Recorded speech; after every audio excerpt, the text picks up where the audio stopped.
Welcome into the Spartan Master Series here on this fine Tuesday evening. We're here at the Chicagoland Speedway. Unfortunately, the defunct Chicagoland Speedway. Hopefully for not too much longer. When here on iRacing, we get to keep this thing running. Austin Edstrom, excuse me, Joe LaCastro standing side by side, and Austin Derbyshire is behind the production booth as always. As we get the aerial view here, the zoom in action of the Chicagoland Speedway. Going to be taking 160 laps around this place here tonight, so plenty of rotations around this 1.5 mile racetrack. Joe, what do you think? What do you think of Chicagoland?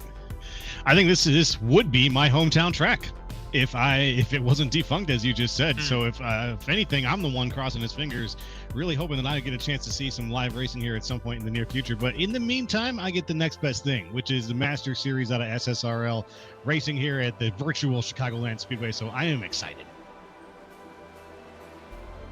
It's a place we don't get to see too often anymore because we're not seeing it in the official weeks. Now, they like to throw it in there every now and again. But luckily, the leagues like to keep it in the rotation because it's just such a good racetrack, honestly. But we're going to go ahead and move straight into the keys of the race. First up is going to be slow in, fast out. You got to make sure that you slow up your entry to the corner, save some tires through the entry, be able to point the nose, get the thing rotated down. Now, in the next gen, how slow do you really want to take it?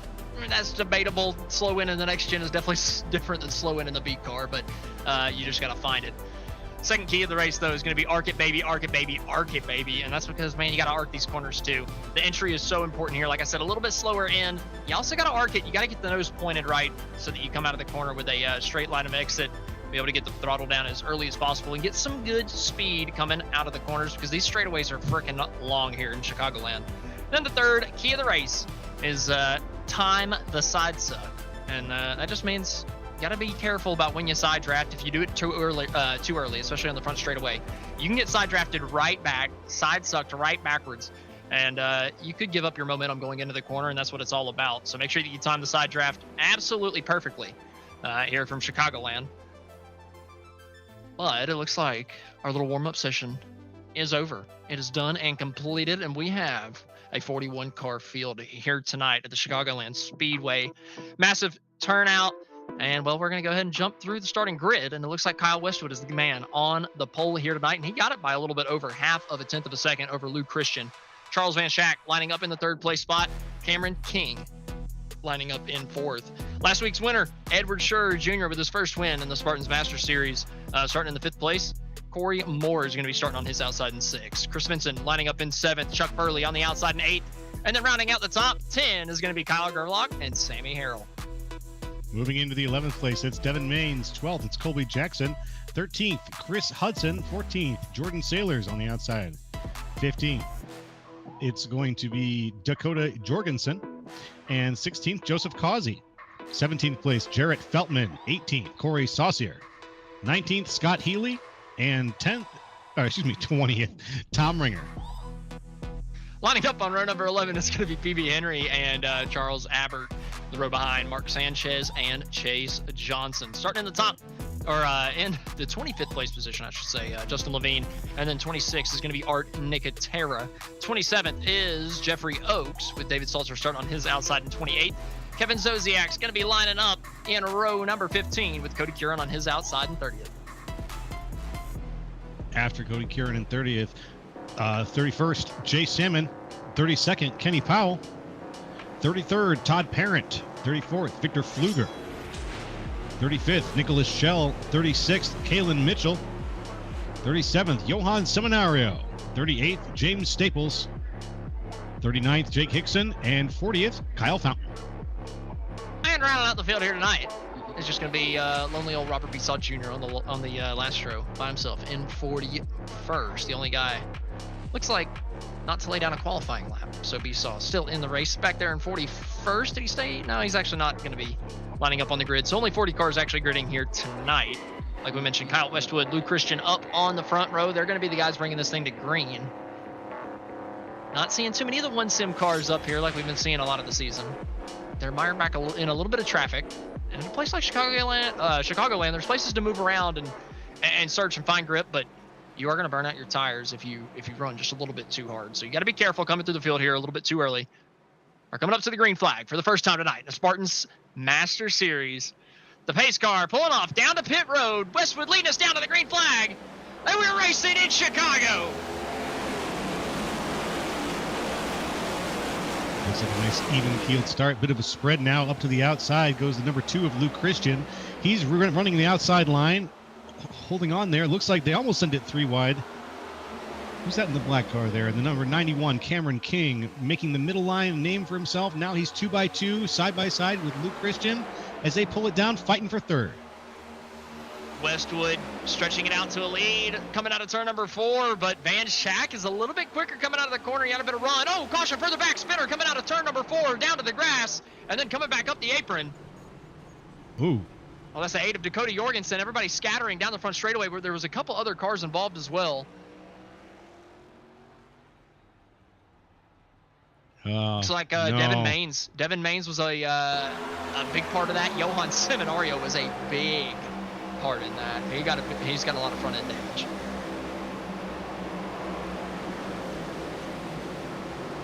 Here we go, the video. Bed down and then back up a little bit. Get those early shakes out.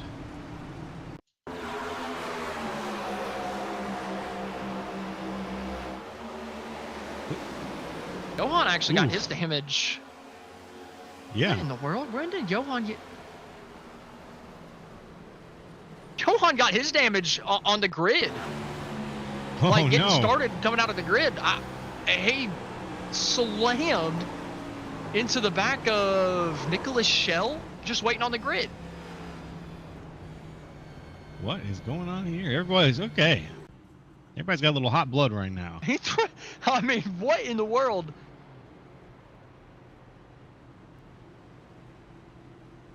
Well, he's going to be happy to see that early caution because he can get some damage fixed. A lot of people not happy to see that caution. Was... What in the world? Here we are on the grid. Involved in this.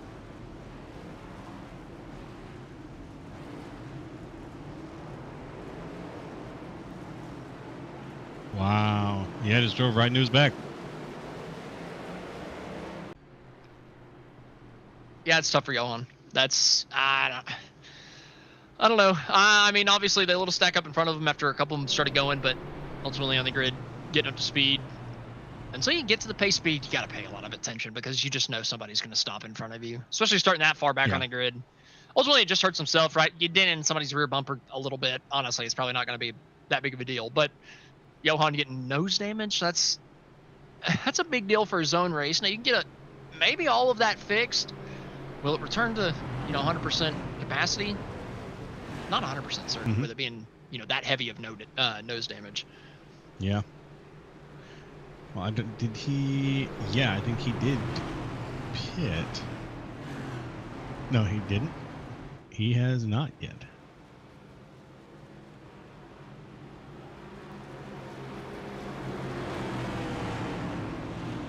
Looks like the lights are off. We're getting ready to go again.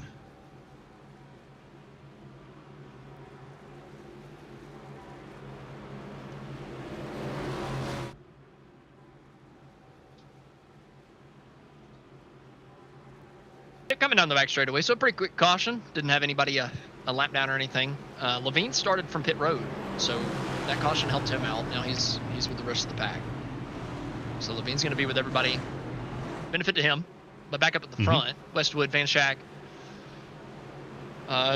Cameron King, Luke Christian, all sitting inside of the top 4 for this restart. This time Westwood actually going to be able to control the start of the race, not having to wait until the green flag. See if he can get an even bigger jump than he got on the initial start. Westwood coming back down to the restart zone. Waiting until the green flag anyway, so not really getting much of an advantage, but definitely getting clear before we get down to turn number 1. Side by side for third a little bit further back. Luke Christian's just going to give that up. Cameron King going through, taking that spot, sliding across the nose. Sure Jr., though, with a huge run from 5th, coming to the inside of Luke Christian down the back. Sure Jr. creating a line for himself now, sending it all 3 wide. Yes, he is with Charles Van Schaik. Holding it there. Still demanding that attention. Van Schaik up on the outside now. No, he's going to actually be that middleman. Still 3 wide. Coming around and into turn 1. Oh, Luke Christian just fires it off deep down into turn number 1. ripping the fence there, not really caring about the tire life. He said, get me clear, get me a little bit further up towards the front of the racetrack, or front of the running order. Probably a good move there from Lou Christian, getting himself up to third, ripping the outside there 3 wide. And sure, just being the one that kind of loses out there, still stuck on the bottom. Lost out to the 2 guys he was fighting and losing out on another spot here. Down the front straightaway as Corey Moore goes around the outside. Chris Vincent throwing a huge block down the front straightaway right behind. It definitely gives him more options to be out ahead, to use more of the track to his advantage. So burn the tire now, get the options. Seems like a fair trade maybe, but we have a lot of race left to go. Kyle Gerlach on the outside here, 3 and 4. Chris Hudson. These guys have been side by side for a little while, maybe since the restart. Gerlach with a little bit better run, but Hudson's going to get the side draft, get the momentum coming down into the corner. It almost stalls out before we get down into turn number 1. And Gerlach just firing in on the outside. He gets a little loose, though, skates that rear end out. The right rear got unhappy coming out. The 43 is just going to stay side by side, and that's going to be the perfect spot to side draft him again. Just not really getting that close, though, for the 43. Not really pulling him back. I mean, just taking care of them in the early going. No reason to get all the way up to that quarter panel. Sure, Jr. trying to recover now, trying to get to the outside of Van Schack as he's stuck to the inside. Corey Moore continuing his run through the field. Corey Moore is up 2 positions now. Nice and easy. 2 wide behind him. Ooh, the squeeze coming out. You saw that. I thought Ed that was Shearer Jr. getting the squeeze a little bit. Yep. Ooh, Van Schack now riding the wall a little bit. He's got damage now on his front right side. It does look a little bent up on that right side, doesn't it? Yeah, it looks kind of dented in. Yeah, I'm not sure if it was just too close for the machine, but he got up on the wall for just a second there. It didn't cost him any speed, but it did cost him a little bit of the shape of the car. At a place like Chicagoland, that costs you a little bit in the short run. It costs you a lot at the end of the run. Once we get down to the older tires, really fighting the aero, the handling of the car, that comes into play massively. So if that damage is really what we expect, I'd expect Van Schack to maybe hang around for, as long as this thing stays a short run race. But as soon as we get to that first green flag pit stop, that kind of sequence, I expect him to kind of start falling off.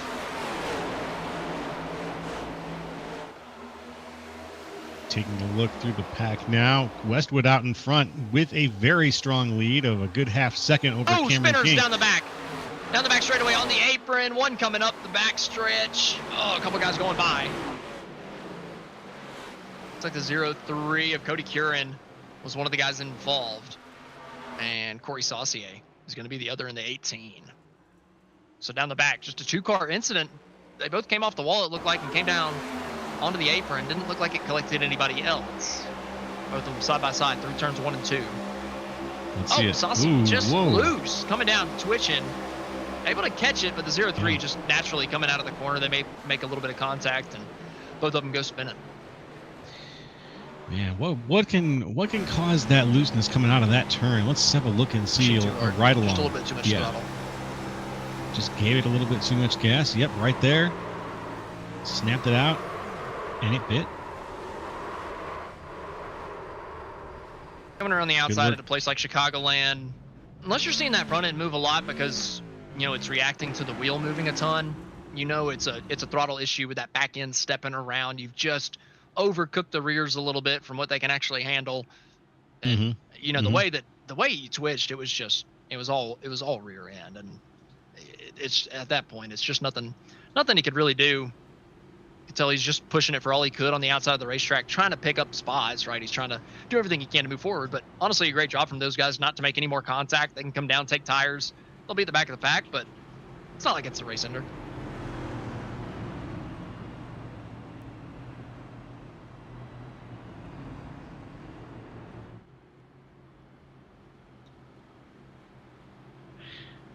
Taking a look now to see, we're doing 160 laps tonight.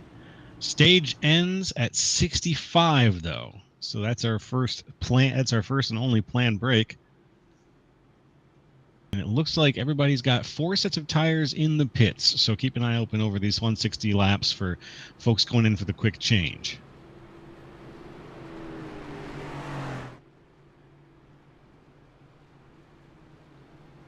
Camera on Cameron King.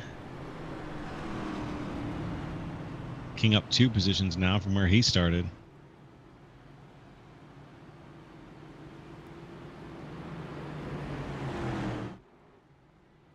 A couple guys moving to the pack early. Chris Hudson up from 13th to 9th. Right behind him, Jordan Sailors started 14th. He's up to 10th. Big mover, Tom Ringer, up from 20th to 13th. Big ringer. Big ringer, Tom Ringer. PB Henry, also 21st to 14th. Chase Johnson, 24th to 15th. So there's a couple guys that have really started marching their way towards the front of the field. Jeffrey Oaks, 27th to 19th. But now a couple of these guys did just come down pit road. A couple of them might have stayed out. So we've got some varying strategies towards the back of the field, but some hard chargers nonetheless towards about 15th or so. It's kind of fun to watch the strategies already begin to play out this early in this race. With a couple of yellows throwing in, now folks are starting to think, oh man, if this is going to be the pace of the race for a while, what am I going to do here? How am I going to play this out? Am I going to stay out longer? Am I going to be the one with the small group that goes in? And packs are going to start forming, I think, as this race goes on.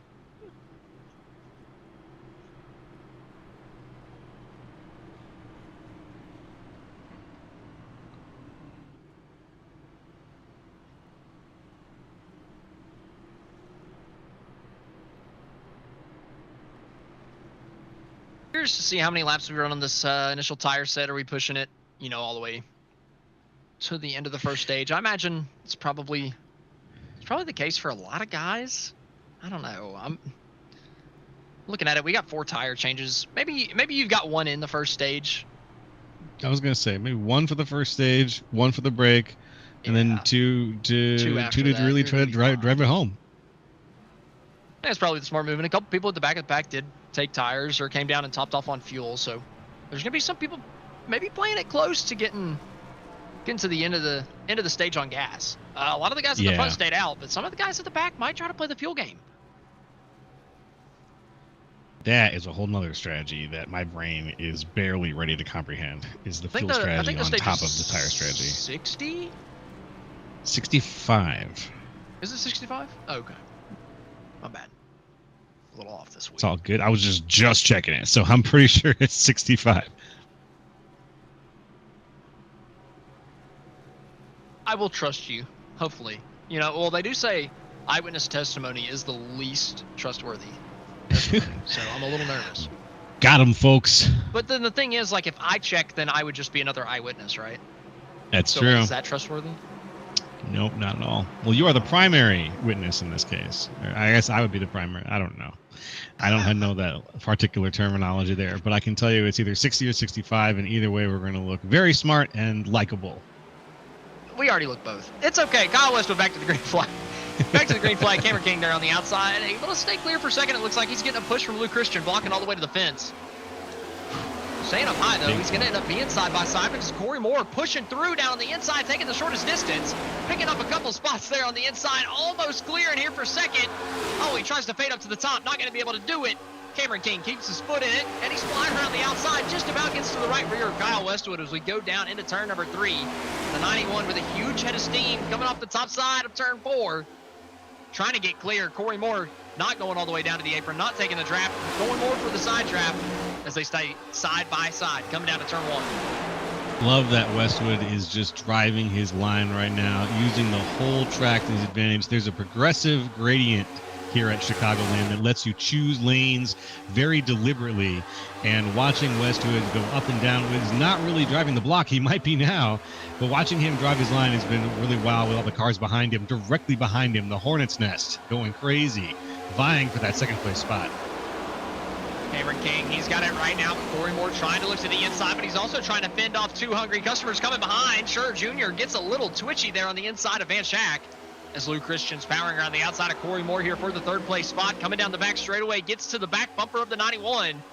Cameron King getting a shove down the back stretch and down into turn number 3. He takes the bottom.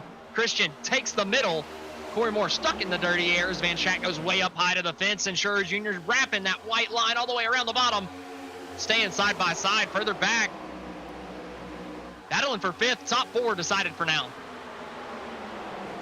Scherer Jr. following the example of the inside line. It's working out for him. As long as he stays down there. Look, looks like he was able to slide into that 6th position. Let's see if he can get another one out of it.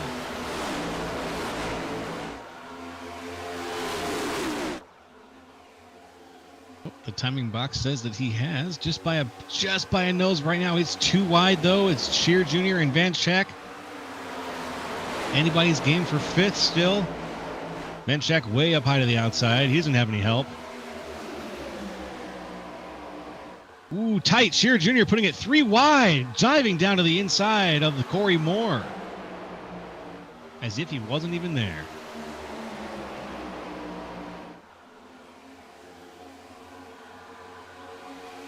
Benson trying to cut out the dog leg, getting up to Corey Moore, trying to get up to this battle for the top 5, but right now it's all for 4th. Edward Shear Jr. to the inside of Van Schack, trying to take it away, but Van Schack's getting blocked here by Lou.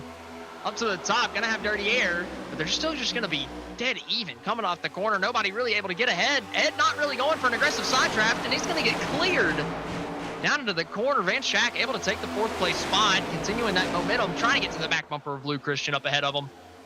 Up in the lead, Kyle Westwood still just keeping there. Oh, they're just about wrecking further back. One orange car going sideways, coming off at turn number 4, I believe. I believe it was Charles Abbott that got sideways out of the corner. I mean, just nuts loose. No, I believe it was a little bit further up in front of him. Seems like it might have been PB Henry.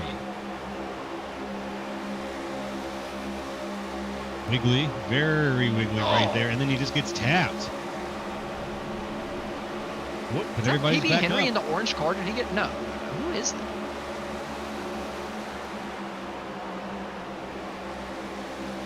Looks like he went into the grass. It was here. Tom Ringer. It was Tom Ringer.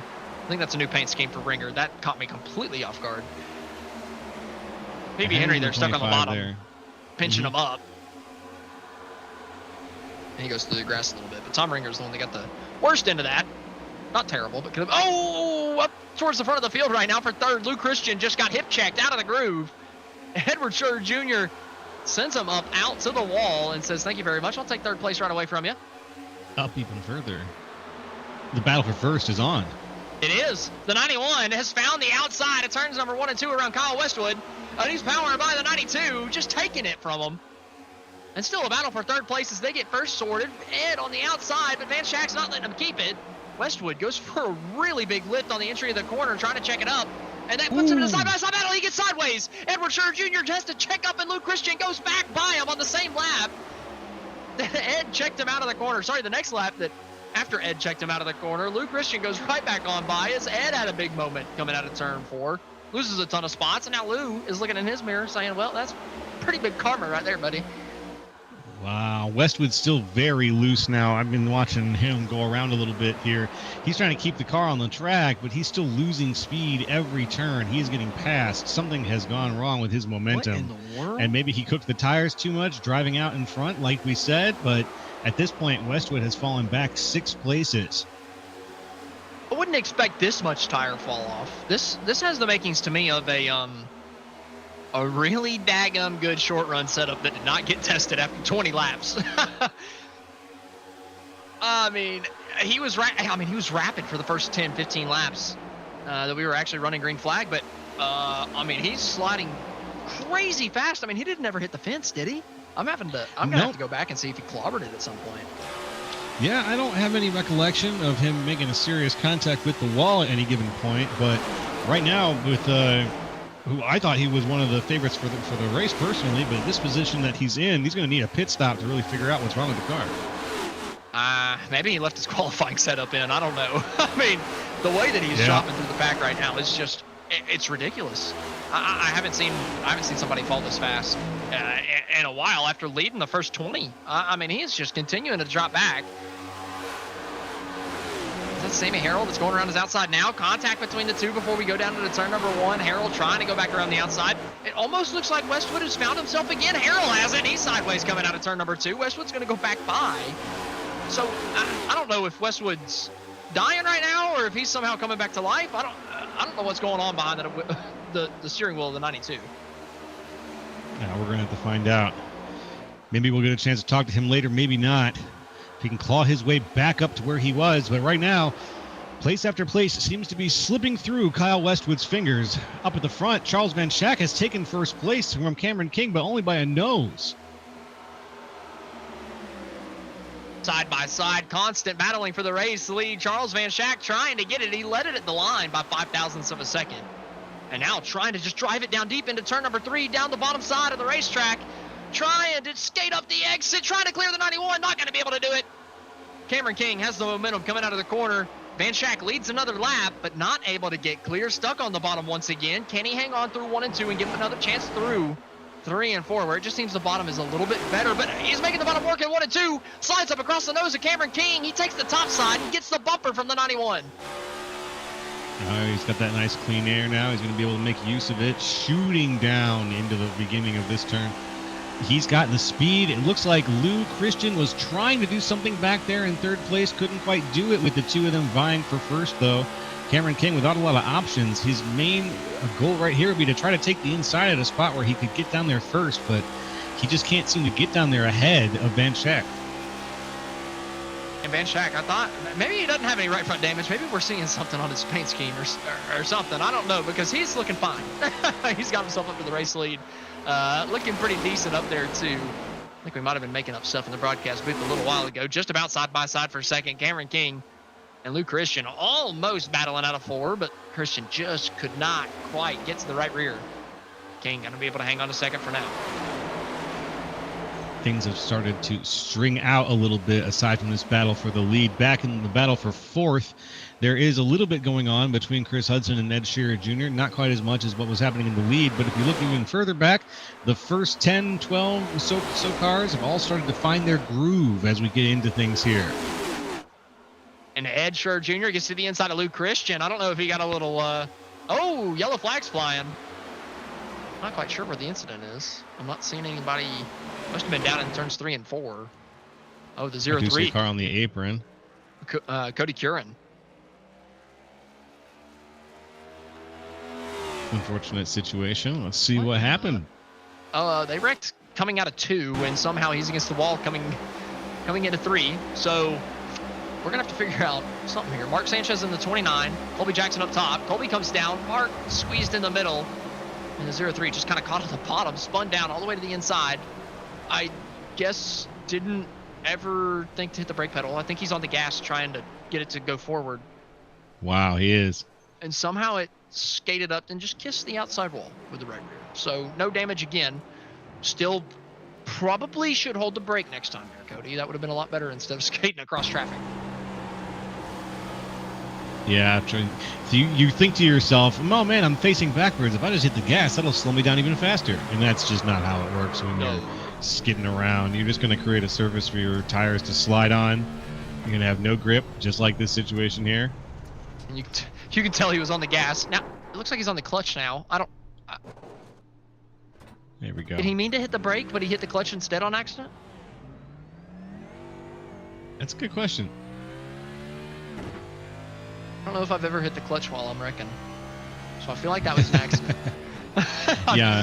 I've never thought about saving gas whenever I'm, spinning sideways. So I gotta think that might have been the attempt at the brake pedal.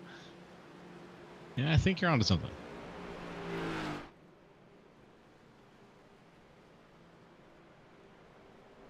We got a handful of cars now taking their first pit.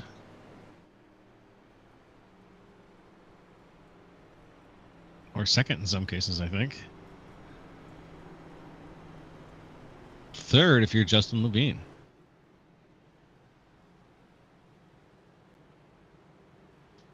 Speaking of Justin Levine, while we're going around, I've got some season stats for you.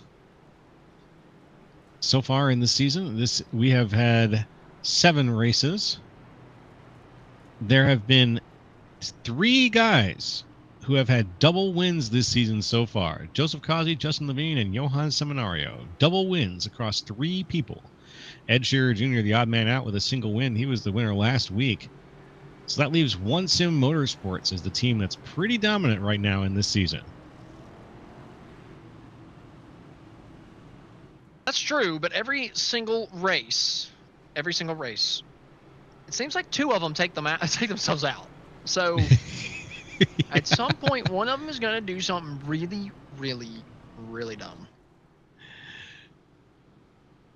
Well, time will tell. We have plenty of race left. Typically, it's Causey. I'm going to be the good karma wheel here. And to be fair, one of them's already done something kind of dumb, right? One of them in the pre-race on the grid. That's true. On the grid, you've got your moment already covered. But he's in the top 10, so he's recovered. He's got the damage fixed. So it's not necessarily that big a one, but it's still like, well... Yeah. We're still doing stupid stuff. It's still there. Yeah. It's like it's like the appetizer, right? We just haven't been fed the main course yet. Oh, wonderful. I'm telling you. Causey into the left rear of Levine, who flies down the racetrack, gets the right rear of Johan, who goes flipping into the catch fence. Fireball. I'm just trying to wow, yeah. I'm just trying to will it into existence, you know. That is the secret, you know. That is sometimes, the secret like to if the you secret. can, sometimes speaking what you want. Sometimes it'll just happen. It's called manifesting. You're gonna manifest it. We're gonna manifest it here tonight.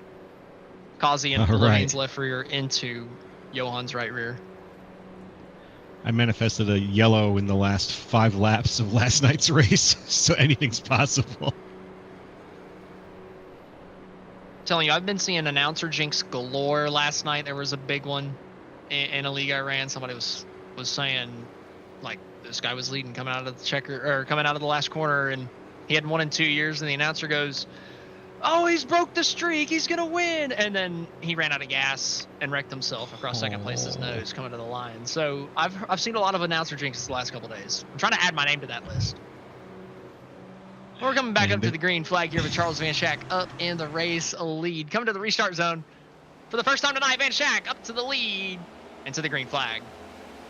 Decent jump out of Van Schack. Get a good start, man. You don't think so?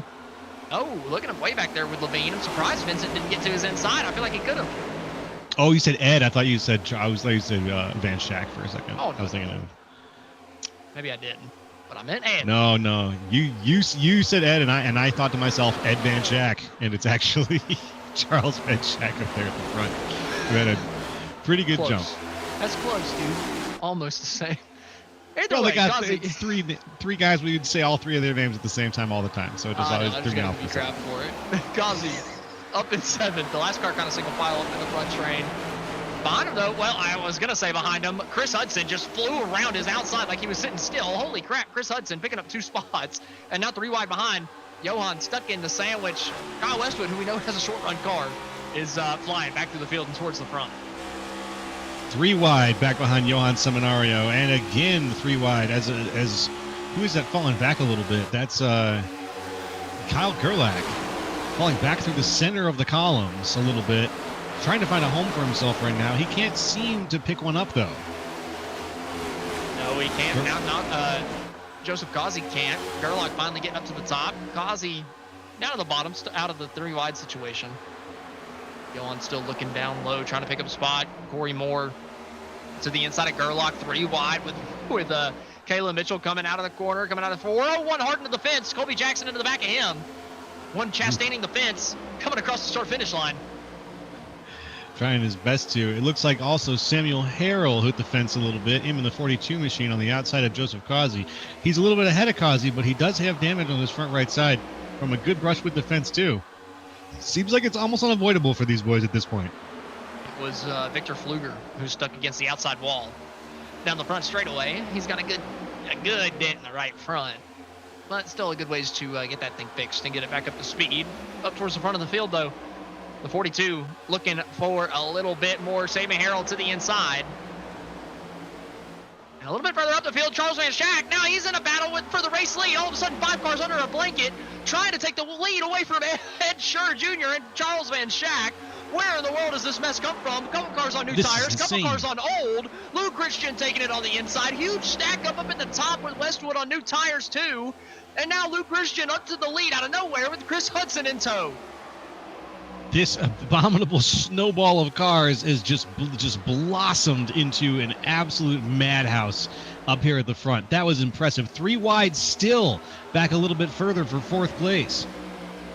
A lot of guys came down pit road that last time and took just gas. Those were the guys at the front of the field. A lot of guys on new tires coming through. And, man, they're storming through. All of them just running up on the leaders at the same time, creating a gigantic mess out of turn number 4. And somehow it wasn't any bigger than it was. I thought for sure we'd see some sideways cars coming out of that corner, but unfortunately. Me too. Or fortunately, I should say. Yes. Up towards the front. We're still racing. Luke Christian up in the lead out of nowhere. Chris Hudson, Kenny Powell, Sammy Harrell, Kyle Westwood, now your top 5, and they're side by side for that 4th place spot. Westwood around the outside of Harrell, trying to make use of that short run car that we know he has. Yeah, he's making his little comeback here, and it might end up being a big comeback as he's trying to claw his way up onto the podium, and it looks like he might just be able to do it. This short run car, when it gets a pit stop in it, can really put down some rubber, and it's been enjoyable to watch him go with the car to the front spots. But again, he's on a borrowed time. So when you're on borrowed time in a car like that, you've got to hope for yellows, you got to hope for stage ends, and you got to hope that this car is going to be able to get you where you need to go and stay there for as long as you possibly can. Holy cow, it's still a huge stack up back, about 6 on back. I mean, insane, the Hornets nest we have coming down the front straightaway, almost 4 wide, maybe even 4 wide a little bit further back. Van Schack, Levine, stuck in a sandwich. Now Corey Moore to the inside. Levine now Still 3 those guys wide. not getting it sorted a little bit further back. 3 wide with Salmon on the inside. Can Levine hold on to it when they give him the squeeze down here? Here comes Van Schack down. Nope, Van Schack's going to stay up on the outside. He's going to ride the wall a little bit. That middle groove. Oh, they're wrecking! The 76 gets turned into the left rear of Edward Scher Jr. The 4 almost goes up on its lid. 3 cars hard against the outside fence coming down the front straightaway. Oof, and now he's turned around. We've got 2 cars backwards. Edward Scher Jr., Jay Salmon, Chuck Burley, all involved coming down the front straightaway. You see Salmon down on the inside coming up. Oh, Burley maybe pinching him a little bit too low coming off the corner, not giving him a lot of room to come out in a 3 wide situation. And that's how we've seen probably 2 or 3 of the yellows tonight have been similar situations where someone gets loose and then just tap. You get a quick tap and you're spun. Although we had one that did not result in a yellow. Coming through here, just looking at Jay Salmon. You know, I feel like he gives plenty of room here. Taking that 3rd lane down at the bottom. I mean, yeah, he definitely could have given a little bit more, but I really feel like it was more on Burley in the middle to give a little bit more room to the inside car. He had a good about half a lane, 3/4 of a lane on the outside, if not a little bit more. Let's give another look just to see how much room Burley had to the right side of his car here. Yeah, I mean, he's got a whole lane. It's a whole lane between the 2 cars. He definitely had plenty of space to give.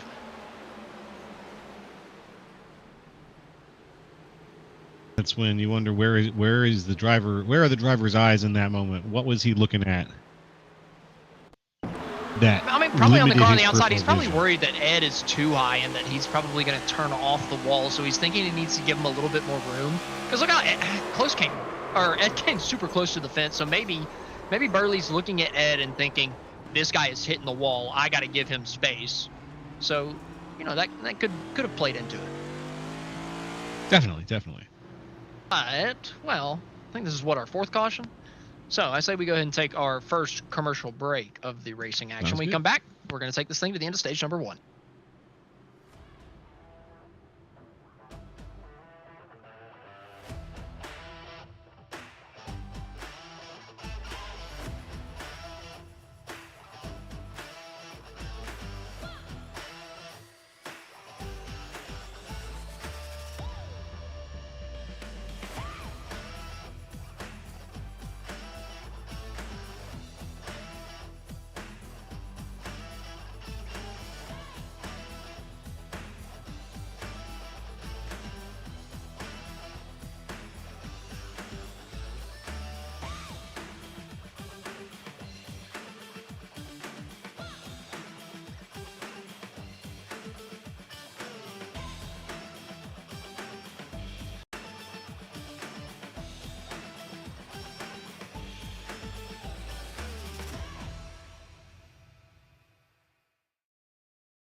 Racing isn't easy, but experiencing it is. iRacing puts you in the driver's seat with the industry's leading sim racing game. Drive on laser scan replicas of the greatest racing circuits from around the world. Go head-to-head against other drivers chosen by skill-based matchmaking to ensure competitive racing at every level. Compete across all your favorite series. In officially licensed cars, engineered to deliver the most accurate driving experience possible.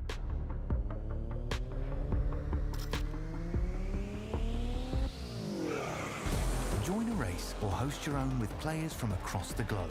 Race against the computer or in a league with friends. Feel the thrill behind the wheel. Visit iRacing.com.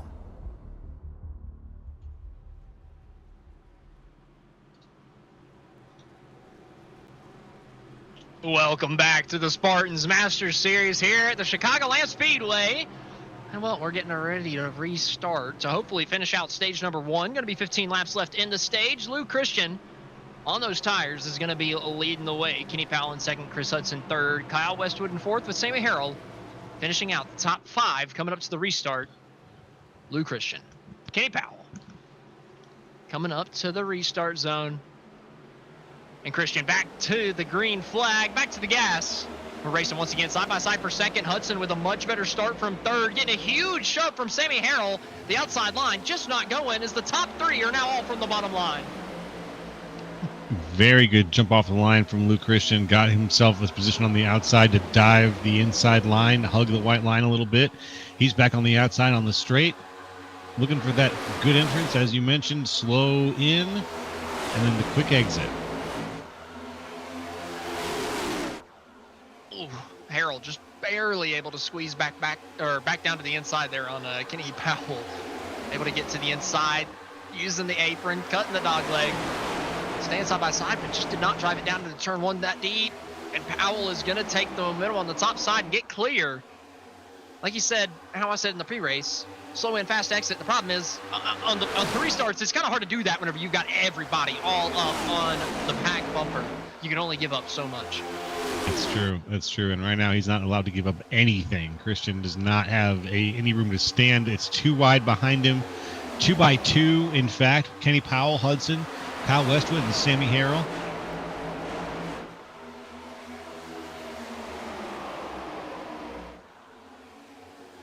Christian still leading the way. Hudson stuck down on the bottom side of the racetrack. Harrell trying to find the outside on him coming down into turn number 3. Way to the outside. Westwood kind of holding him up. Is he getting to the point in the tire life where they're starting to struggle a little bit for the 92? Is he stuck on the outside and Hudson starting to come through? Christian breaking the draft at the top, cutting the dog leg.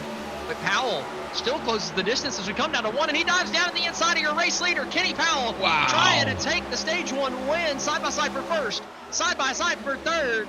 And Kenny Powell still side by side with your race leader trying to take it. Does he go back up the side trap before the corner? No, stays down to the bottom. Gets it as low as possible, but so does Lou Christian all the way down to the door. Christian a little sideways. Had to skate it back up the racetrack to the fence. Westwood into the fence. And still side by side for the race lead to the stripe. Christian leading that one with 11 to go to the stage end. Wow, Kenny Powell down to the inside again with a good lunge in front. Is it going to be a situation where Christian tucks it in? No, he's going to hold on to the outside. Getting sideways, though, a little bit. Throwing down that throttle to catch Powell. Powell still on the inside, commanding that lead. He's got Sammy Harrell, Chris Hudson behind him. Powell had some great reads on these turns recently. His entrance to the turns has been flying in. Ooh! Hard into the outside wall goes Kenny Powell, right as I'm talking praise. I don't think he read that turn very well. No, he did not.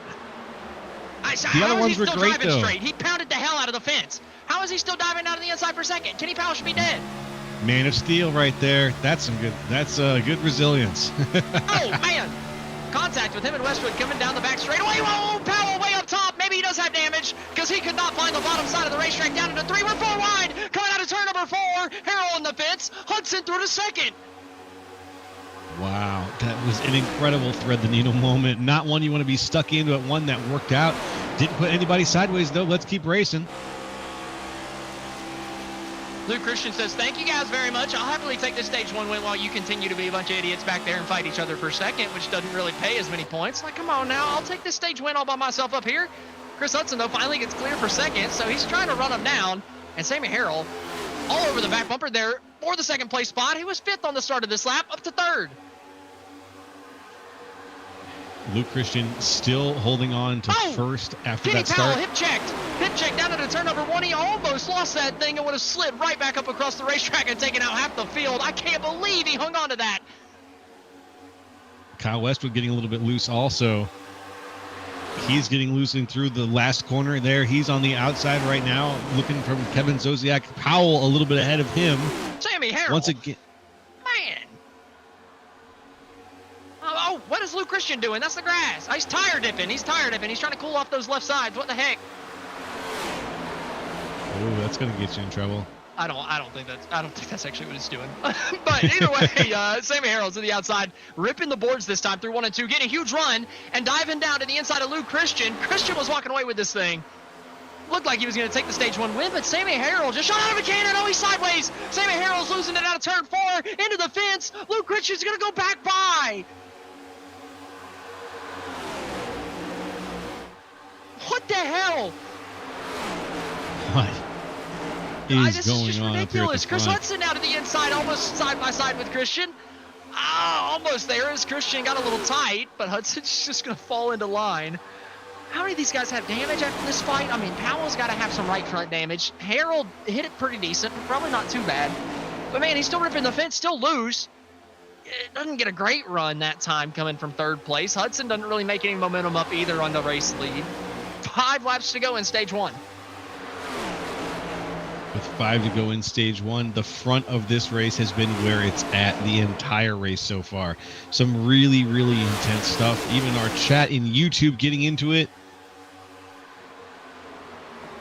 And these cars have taken an absolute beating, and they're still driving. Oh, Sammy Harrell's almost not driving through 3 and 4. This man is sideways every time through that corner. Kenny Powell's almost hitting the fence out of turn 4 every single time. I don't know how a couple of these guys are going to make it to the end of the stage without wrecking. Well, there's a very good chance that they will, and very good chance that they've been part of a previous wreck. Thankfully, we haven't had one that has been considered the big one at this point. That's caught up kind of everybody. But we've had a few here and there that have had 2, maybe a third car gets tapped in or involved. But again, nothing that's really taken anybody seriously off the field. Oh, Sammy Harrell coming again to the inside here of Chris Hudson for second. Side drafting him down the front. Are we going to be 3 wide? Kenny Powell's coming back. How is he still in it? Almost contact with the 42 down into turn 1. Harrell sideways. Kenny Powell goes through. And now he's side by side for a second. Oh, he washes up. Contact with Hudson. Hudson almost into the fence. And here comes the 16. Harrell with another run back to the back bumper of Hudson. Still side by side for second. This time I think Christian's probably okay with the lead that he has, right? Coming to 2 to go. 5/6 of a second. He's got to be fine this time, but it's going to be an all-out scrap for second as we're going to be 3 wide again. Sammy Harrell way to the outside. Kenny Powell trying to find the middle. Not able to do it. Back down to the inside. Hits the left rear quarter panel of the 43, and they all save it. Somehow Chris Hudson hangs on to second, and they're 4 wide coming out of turn 2. Kenny Powell in the middle, bouncing off of Kyle Westwood down the back straightaway, still 4 abreast. Unbelievable saves right now out of everybody. The 42 of Sammy Harrell bouncing off the wall, coming back in after taking that hit off of Kenny Powell. Kenny Powell himself still holding on to 4th place, up 28 positions. Oh, Gerlach dives it down to the inside, trying to pick up some points here at the very end. Still fighting for top 5 positions if they can get by Kyle Westwood in that 92 right there down the back. He's the one single file right in front of the 2 wide battle between the 75 and 11. That's Kyle Gerlach on the bottom. Corey Moore on the outside. Gerlach throwing it down to the inside, coming to the checkered flag of the stage. Trying to pick up P5. Luke Christian wins the stage. And I think Gerlach was in front at the time of caution. No, it looks like Westwood might have been in front. So Westwood looks like he's going to be taking 5th place stage points. What a finish to the stage that was. Wow. What a finish to the stage. What a last 15 laps this has been since that restart even. Well, that is the finish of the stage. An exciting race. Sorry, I had to do that to you. No, that's all. That's totally fine. I'm just still reeling from what we've been Oh, watching. I feel you on that. That was ridiculous. I mean, we've been 4 wide multiple times. The lead has changed hands like crazy. That battle for second at the very end was ridiculous, to say the least. I mean, I'm almost at a loss for words. I mean, I was screaming the whole time. I was just holding my breath while you were screaming the whole time. It was thrilling. I was waiting to be like, oh, there they go. Oh, there it is. That's it. And nope. Every time I thought it was right there, somehow they managed to hold on to the situation. Should we interview our stage winner after he stops in the box? Don't pull him just like, yeah, let's let him stop in the box, make sure everything's good. But let's try to interview our stage number 1 winner if we can grab him for a little bit. Let's do it. Let's see.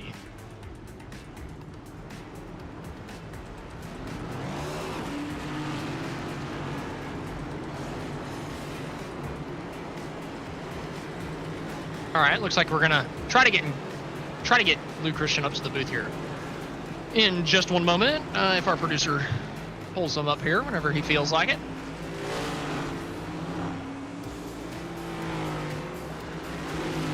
I guess he doesn't feel like it. There we go. Hey Lou, this is the boys up in the booth. You got a second?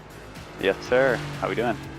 Pretty good, but not as good as you at the end of that stage because, man, the last 5 laps was crazy in your mirror, lucky for you, but you were a part of it before then, before you were able to break free of that crazy battle for second. It was really a crazy battle for first, so, I mean, just walk us through the finish of that stage. What was it like? Because it was awesome from the booth. Yeah, lucky. I think those guys behind me had 2 tires. I took 4, and that helped me pull through, but I was just, just keep the high on 1 and 2, low in 3 and 4, and some of those guys dive bombing in 3 and 4 and washing up. I'm just trying to hold my line and keep her steady.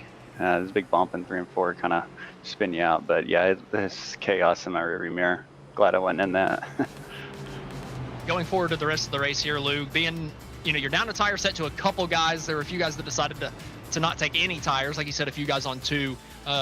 What are your thoughts for the rest of this? Are you just kind of hoping this thing runs green to the end?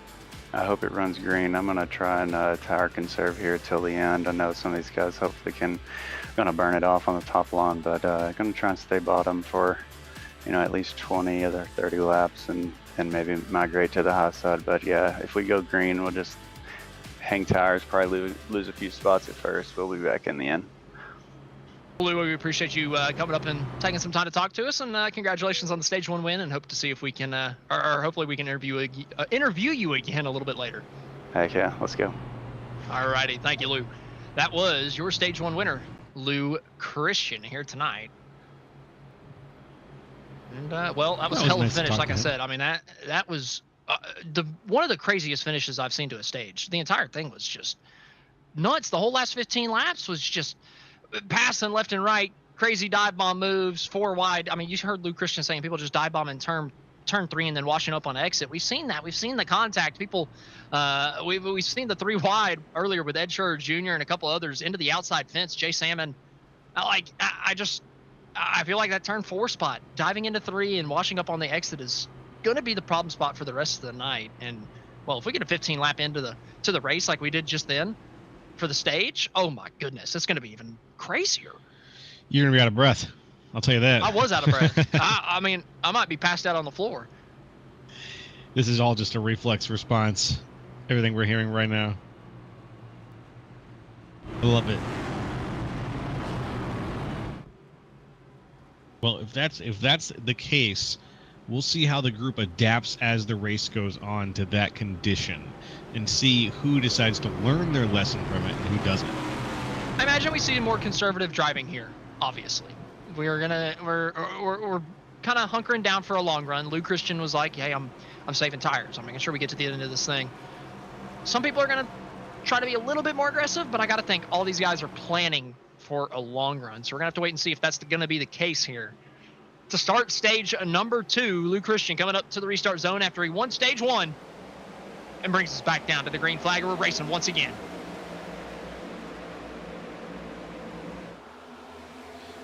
Looks like things are proceeding nicely. Kyle Westwood had a little bit of a technical, unfortunately, so he's not part of this pack here at the front. But at the front right now, Luke Christian is once again leading things with Chris Hudson close behind, and Kevin Zosiak right behind him.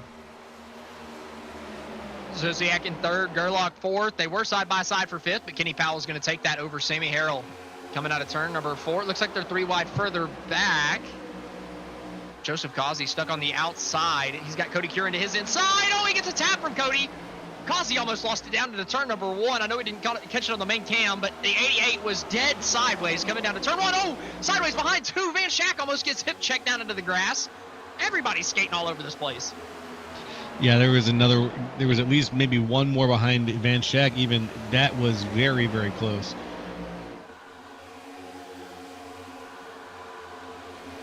Right now, Causey's holding off a 2-wide battle between Cody Curran and Justin Levine. These guys all fighting just outside of the top 10, inside of the top 15 here. 13th, 14th, 15th. Levine trying to side draft to 03, but Curran to the back bumper of his teammate, of Levine's teammate, Causey. Causey kind of fading high, smoke up front. Somebody wrecking out of turn 4. Oh, Kenny Powell, Cody Curran into the outside wall.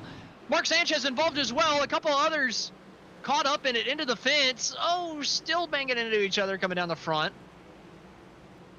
Oh, no. Something happened at the very front of this field.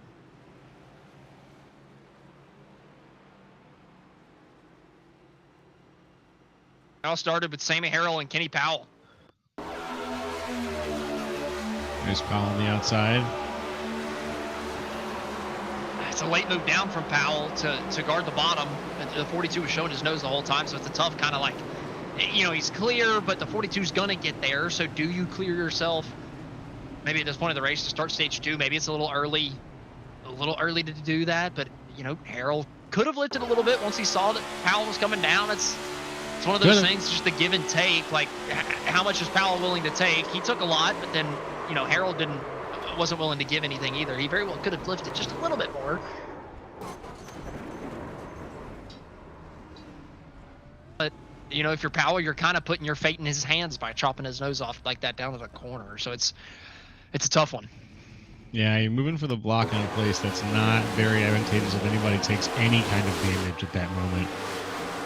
But it's something you got to do sometimes to protect that spot. So it's when it's a battle of give or take, sometimes you just got to err on the side of take. Zosiak was trying to get by for the race lead whenever that caution came out too. So Luke Christian kind of saved by the bell. Imagine he didn't want a lot of cautions, but I don't think an early one at the beginning of this run is necessarily the worst for him. He just wants it to run green to where, you know, the tire set deficit that he has with everybody else, you know, him and everybody that took tires, I should say, the tire set deficit they have. They just want this thing to not fall in a way that is poor for them, right? Like these early cautions where nobody's coming down taking tires. It's not a big deal. It's not anybody taking that advantage that they have with the extra tire set. You just hope that this race plays out in a way where those guys never have a chance to use it. Mm-hmm. Yeah.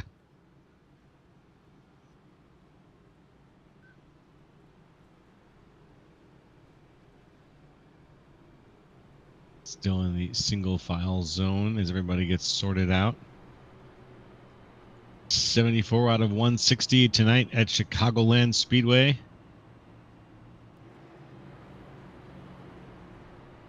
I say tonight, but it looks like it's dead midday right now, according to iRacing. And actually, it's 4:30. I was about to say, you said it. What time did you think it was? I said it looked like it was dead midday, just cloudy. I said good evening, but it looks like daytime. That was what I was trying to get at there. Oh, okay. I got you. My bad. Yeah. I was only done at the beginning of that, so I would have pieced that together if I was all paying right. attention. The sim time is 4:30 p.m. So it's not technically evening yet. Late afternoon. About time to start thinking about what you're going to have for dinner. If you're not one of those types of things about it first thing in the morning. Oh, heck no. How can you no plan way. out your day that much? There's no way. Psychopathic. No. Maybe whenever you have kids and you got to plan out dinners, like you got to know what you're cooking your kids. Yeah, you got a meal. But you know what, you're man? doing like meal prepping. I'm going to get to 6:30 and I'm going to be like, man, I'm feeling Whataburger today. And I'm going to go drive my happy ass to Whataburger. The dream life. Yeah. Being able to just pound Whataburger. Oh man, I wish. That'd be delicious right now. But I don't get that. Sucks to suck, I guess. Yeah. I got Wendy's, which is good, but not Oh. Whataburger good. I'm not a Wendy's fan. Wendy's sucks. Oh, come on. I didn't say bad things about Whataburgers because I can't have it. Boo. Bad form. I can have Wendy's, so I can say that I don't like it. Okay, you got me there.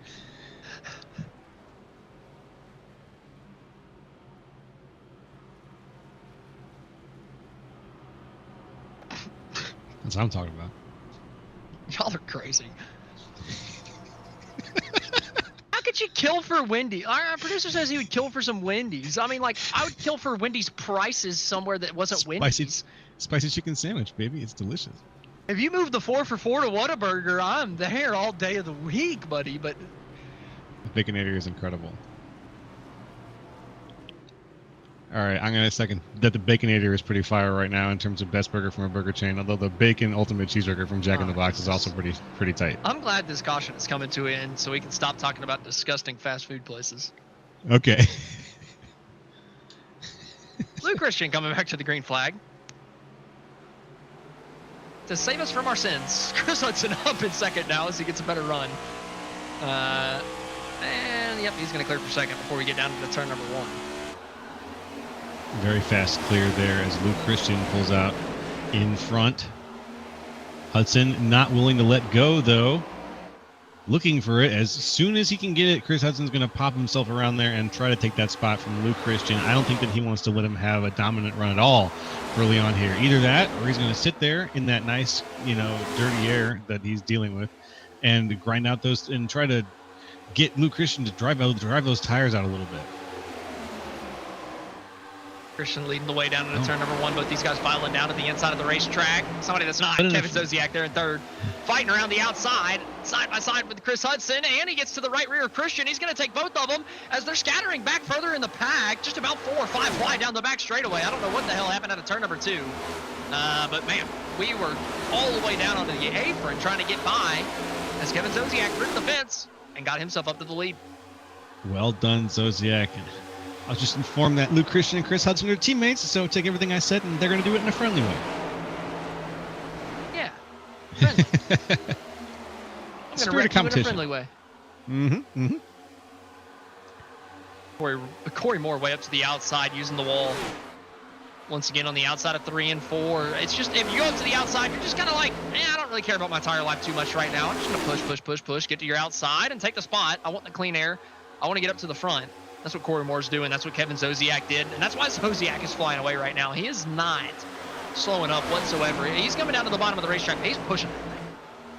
He really is. And we've seen passing happen both on the outside and inside of the track so far tonight. You've got options here at Chicagoland, as we've seen. Right now, the outside driving a train on Luke Christian, who's fallen back a number of places here. Unfortunately, as David Salter makes the pass now. Salter up 24 positions. Very, very good charge. Speaking of guys who are up a lot of positions, Salter, Chase Johnson, and Kevin Zosiak are all up over 20 positions each. You can just tell Christian and Hudson are saving tires like crazy. I mean, they have dropped from first and second all the way back to the fringes of the top 10.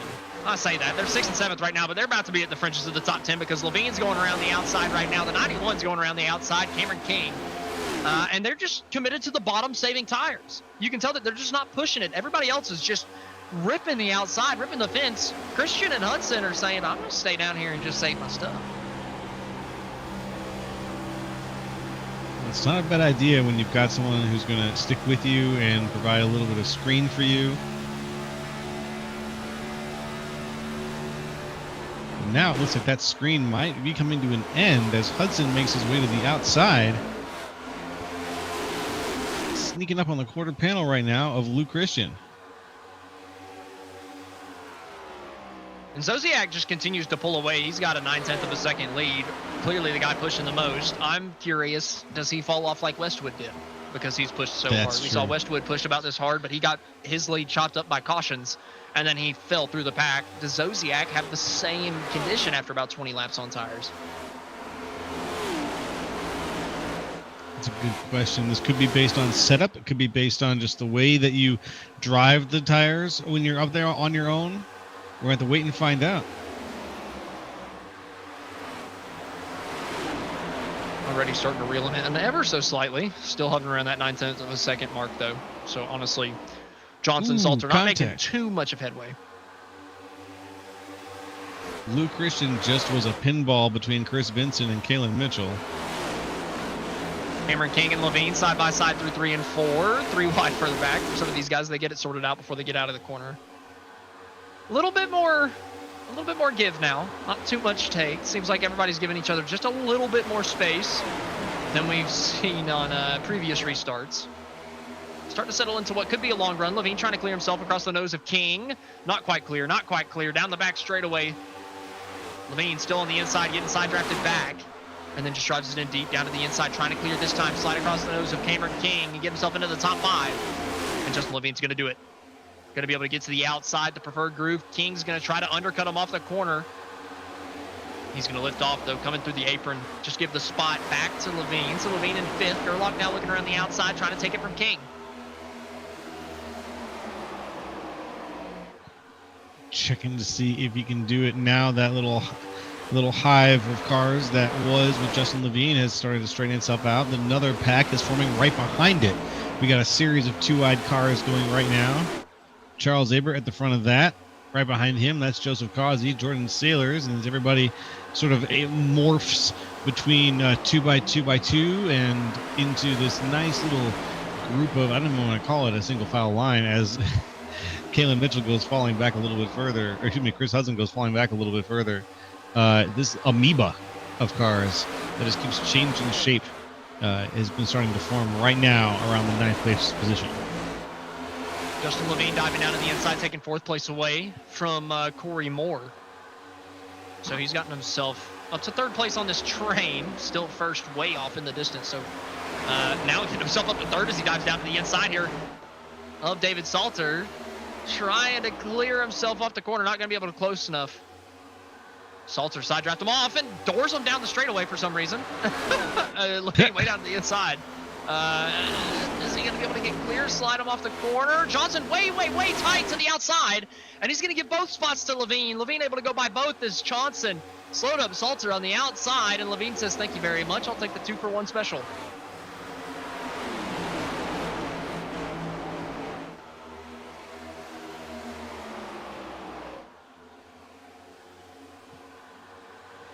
Let's take a look here. Kevin Zodiac now up at the front, still. Salter found the fence. Down. Oh, Chase Johnson found the fence too. He came down into Cameron King. Oh! The outside wall. Chris Hudson sliding across the racetrack. Jordan Sailors, Lou Christian, all pounding the outside wall. It's a huge melee on the front straightaway. That was the big one. That was nearly the whole midfield that was at least touched by that wreck at some point. They went down into the cars that were evading the track, got swept up. That's going to be work and a half for our marshals to figure out exactly how to score that. That was intense. Going to get a replay, see exactly what happened coming out of turn number 4. Cameron King to the inside, Chase Johnson by the fence. Chase using just too much of the racetrack, pounds the wall, comes down, gets the the right rear of Cameron King. And the wreck just keeps continuing. Kyle Gerlach gets spun sideways. Chris Vincent with huge contact. Cameron King. I mean, the list just keeps going on and on and on as more cars continue to pile in across the start-finish. Phew. Yep. You get too hard on the exit, like we said, it'll ride up on you, and then bam, right into the wall, and it kicks you right off like a pinball machine.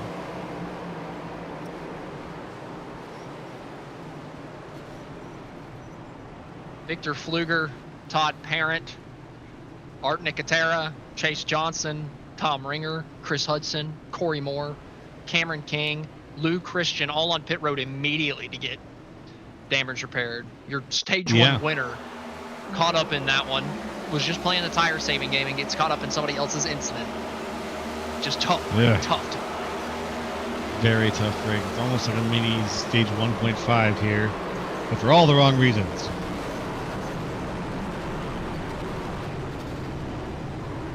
think Tom probably could have found the brake pedal.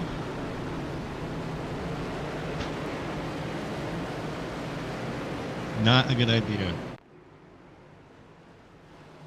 It looks cool whenever you get the weaving in and out of cars right, but typically doesn't work.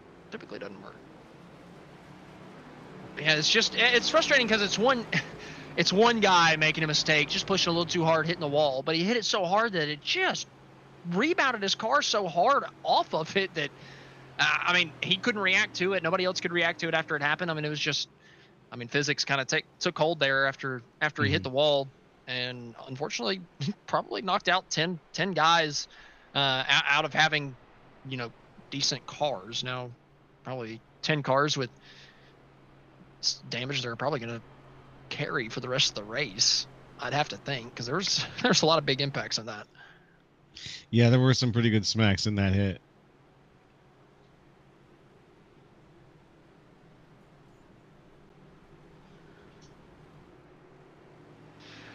Cameron King mentioning in chat that it ruined his race. Yeah, he's the first he was the first innocent bystander, the first one getting hit after Johnson came off the fence.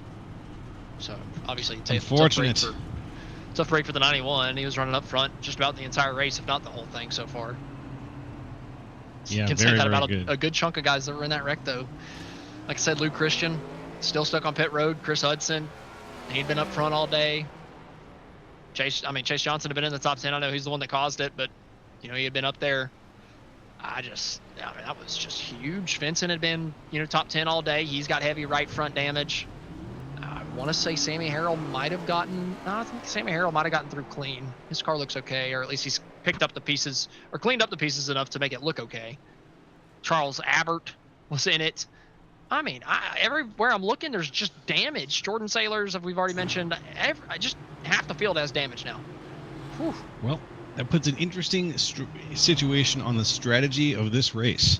If you're a car with damage, how much do you fix it? Are you fixing it all? I assume so. If not, are you driving on a reduced setup?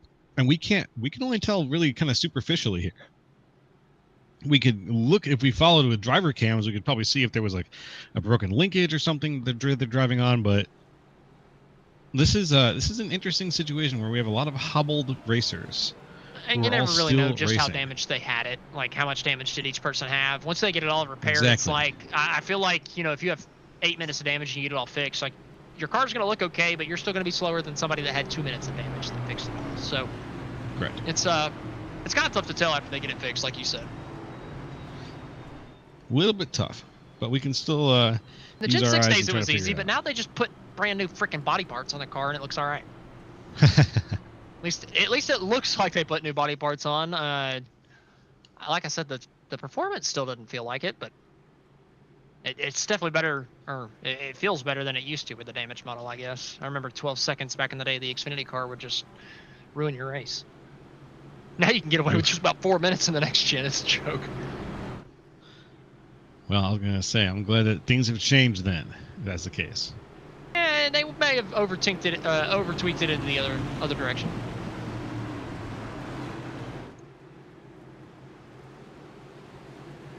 Corey Moore, another one mentioned it in chat. Corey caught out innocent bystander again. Like I said, many innocent bystanders in that last one, just completely ruining their race. Coming up to the restart, though. 66 laps ago across the line. Levine with a pretty good restart in second. The best restart we've seen from the outside runner since the start of this thing. Side by side down to turn one for the race lead. 2x2 up in front. Ooh, sideways, backways a little bit. David Salter. They hung on to it. Somehow everybody saves it. Kalen Mitchell got a bit of contact, but he gets through. Salter bleeding spots as they're almost 4 wide down the back stretch there. 3 wide down to the corner. Salter getting pitched down to the middle again. Almost lost it, but for the race lead, Zosiak and Levine still side by side, but Levine's going to clear for it. Clears just enough. Zosiak once again settling in a little bit behind him.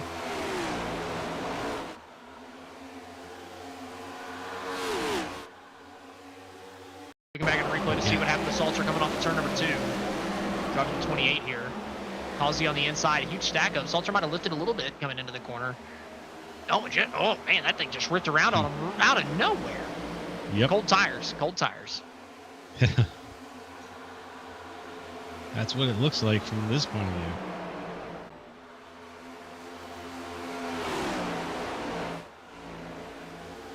Levine coming out of They'll warm turn up 2, still quickly. with the race lead. Zodiac about a half a car length off the back bumper as we funnel down into turn number 3, causing a little bit cleaner air back there in third, not tucked up right behind the guy in front. Caleb Mitchell lined up in 4th. Charles Van Schack still up front in the 5th place spot. He's been up here challenging just about all night. Sure Jr. Is that Sure Jr.? He was involved in one of those incidents going head onto the wall with 2 other competitors. Somehow he's found himself back up to 6. So you can definitely fix damage and be competitive. Holy cow. Not a bad move. Oh, Zodiac to the inside of Levine for the lead. He's slide jobbing him in 3. Zodiac somehow gets clear. Well, I thought it was going to be a slide job. He drove it in so deep, but he held the bottom of the racetrack. Levine going for the undercut, coming off the corner, side by side, back to the line. Levine by an inch that time, 0.06 of a second. As we go down to 1, Levine drives it in deeper to the bottom of the racetrack and is going to slide across the nose of the 15. Does Zodiac get a big enough run from the top side to challenge again as we go down to 3? Let's see right now. Zodiac lining it up, looking for a spot on the inside. Does he have it? Nope. He stays high a little bit. Staying up on the outside, or just now tucking it in, but he's not driving as aggressively, maybe looking for his moment now. Levine down to the inside, crosses the apron, back up onto the track. It's hard to imagine that right now Kevin Zodiac is driving very aggressively. I think he's trying to find his spot and stick it out. I don't know. Zodiac was one of the only guys that was pushing on the last run to get up to the lead. He's finding the clean air, at least trying to find a way by, but Levine's doing a good job putting his car where it needs to be. Until now, Zodiac looks like he's going to find the right rear. Coming out of 4, that was a really good run from the 15. Still going to be side by side, even with that shortcut there for Levine. Going to keep the right rear as we go down into turn number 1. Lap car in front. Who does it help? Who does it hurt? Zodiac powering by on the outside, using the momentum, and he's clear again for the lead. Nicely done. That lead is something that he has been fighting to hold on to. This back and forth. The fight for the lead in this race so far has been really exciting for the entire race. What a scrap it's been to get to this first place position and hold on to it. Been a hell of a battle so far between a lot of these guys. A lot of the guys that have been fighting up front. Obviously, a couple of them got taken out earlier, but we still got a lot of contenders up here, including Kazi and Kalen Mitchell. They're side by side coming down into turn number 3, and Kalen Mitchell using that outside, looking like he's gonna be able to hang on to that 3rd place position. Kalen almost going backwards, or sorry, Kazi going backwards. Van Schack now to his outside. Van Schack high outside, still using that middle line as best he possibly can. It's working for him a little bit. He's got enough speed to keep himself just a bit ahead of Joseph Kazi. But now even he can't resist throwing the car down a little bit further into the apex of the turn. Sorry. Going back to that second pack, currently headed up by Jeffrey Oakes in the 6th place spot. Sure Jr. all over the back bumper as we go down to turn 1, side by side behind him. Johan Seminario to the inside of David Salter. Salter had that issue on the restart, but he's trying to recover, getting himself up to 8th. Around the outside of Johan there through 1 and 2. Does he look to the inside of Ed down into 3? No, he doesn't. Ed looking to the outside of Jeffrey, trying to get himself up to 6 into the clean air, but may have pushed it a little bit too deep down into turn number 3. I could hear those tires squeal. Johan and Salter make contact right behind him. Side by side once again to the stripe for 6. Can he hold on to it? This battle for 6th is really heating up. I love these little pockets that have been forming of all these little battles. They've been so exciting. Kalen Mitchell getting by Justin Levine for 2nd here, using the outside of the racetrack. Van Schack coming alive too. He's using the outside, ripping around Levine. Gets to the right rear coming out of turn number 4. Mitchell clear. Going to be the first guy to try to run down Kevin Zodiac now, but Van Schack looking to clear Levine as well for 3rd. Once again, high to the outside he goes. Where he comes down. Back into the 3rd place spot. Charles Van Schack staying in that middle groove, some in 3 and 4. But then he gets down tighter in 1 and 2, I've noticed. Or excuse me, vice versa. Chicagoland, of course, not exactly built symmetrically like some of the best tracks I know. I love a good asymmetry to it. It makes the strategy a lot different for the first 2 turns, for the second 2. And this is no different. Oh, Salter a little squirrely on turn 2. 3 wide down the back Yeah. straightaway. Look at this move from Healy. Oh, maybe it's too much. Contact down into 3. They all hang on to it. Oaks almost touches the apron. Maybe he got a clip of it. Healy still coming out of the corner side by side with Salter, who's in the fence out of 4. Scott Healy trying to pick off 2. There's the 3 wide behind. Once again, Saucier on the outside trying to pick up a spot. Oh, Johan really pushing him out to the outside, entering the corner. 3 wide still. Saucier ripping the fence, and Jeffrey Oaks still stuck on the bottom. Oh, contact! Contact between the 2. That was almost Oaks into the outside wall, but still 3 wide down the back, more contact. Johan still stuck in the middle, trying to find a way past Jeffrey Oaks as Saucier's pinching him. More contact through 3 and 4. Saucier way up the racetrack as Oaks squeezes out Johan. That was a lot of trading paint back and forth between those cars. And they're all still driving. No yellows, no nothing. We're still good to go. I don't know how, but it's somehow broken up the second pack, and we haven't had a yellow out of that. Scott Healy second in the second pack. He's 7th on the racetrack. Ed in 6th. It's Ed, Healy, Salter, Oaks, Seminario currently in that second pack, 6th to 10th. But up at the lead, Levine and Kazi kind of going at it. 2 teammates coming out on 4. Kazi found the fence, but he also found the position. So Levine has dropped back to the very back of this first pack. Maybe going for some tire saving until we have that first pit stop of the last run around lap 130 or so. Not a bad plan. Not a bad plan. Only 20 away from that right now if everybody can hold on. If not, the strategy might be to get in your second to last set right now if that yellow comes out. Sammy Harrell around the outside trying to take a position. Harrell involved in some issues tonight, but he's getting himself back up to 14th. Harrell's been running up front for most of the night, so he's had a tough break. Obviously, a couple incidents have taken a good chunk of the contenders out of it. I feel like there's about 10 guys that could have won this race, and about 5 of them are out, maybe 4 of them. Oh, contact behind Harrell. Holy cow, Nicholas Shell just about got turned.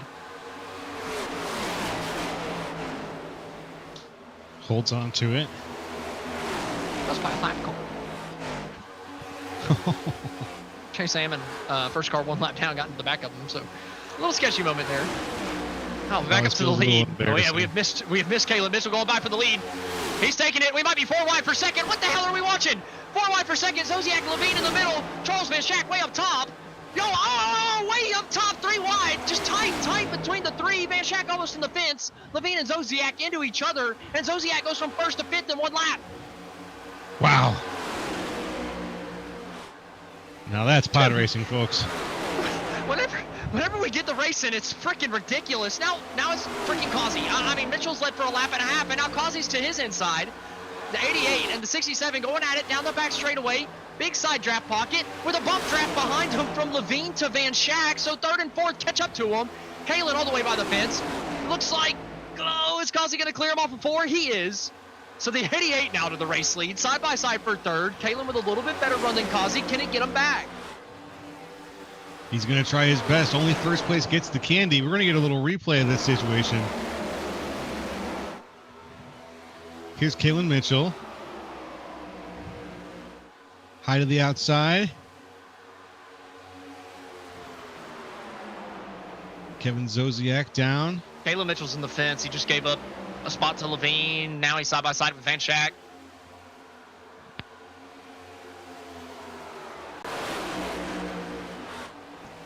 Replay was a little off there. My apologies, but Kazi up to the race lead. Levine was able to pass Kalen Mitchell for 2nd.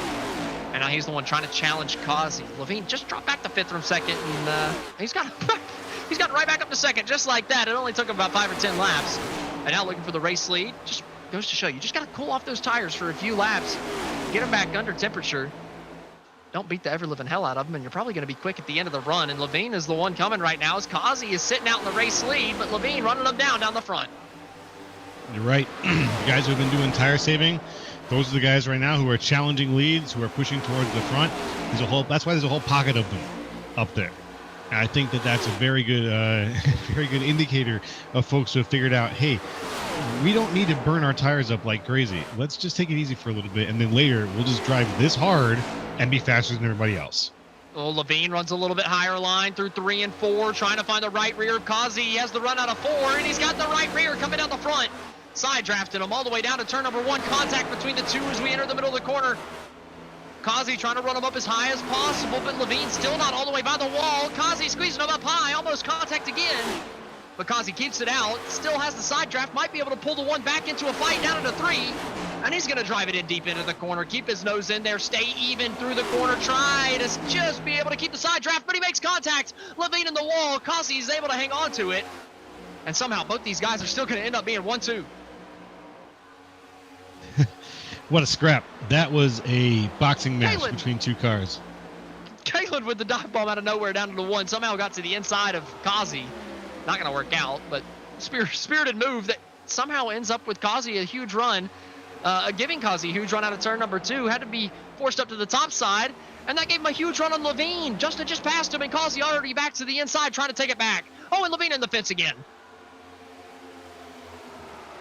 Never going to get anywhere with that. Oh, almost in the close Kazi. between the two, coming down to 1. Oh, he's taking the air off the door. Tight between the two through 1 and 2. Kazi nowhere to go. Couldn't really unwind the wheel. And Levine's going to be able to get clear again. Break the draft a little bit. Maybe try to pick up a little bit from Sanchez. And come back down into turn number 3. But the top 5 still currently under 0.7 of a second apart. Here comes some lap traffic for them to get around here. Up into the wall briefly goes Justin Levine. Down deep across the apron this time. He's going to have the lead, but only by a split second. Joseph Kazi on the outside looking for some help, maybe from behind. He's staying lined up on that seam and just trying to use the momentum of his car to eke past on the outside here.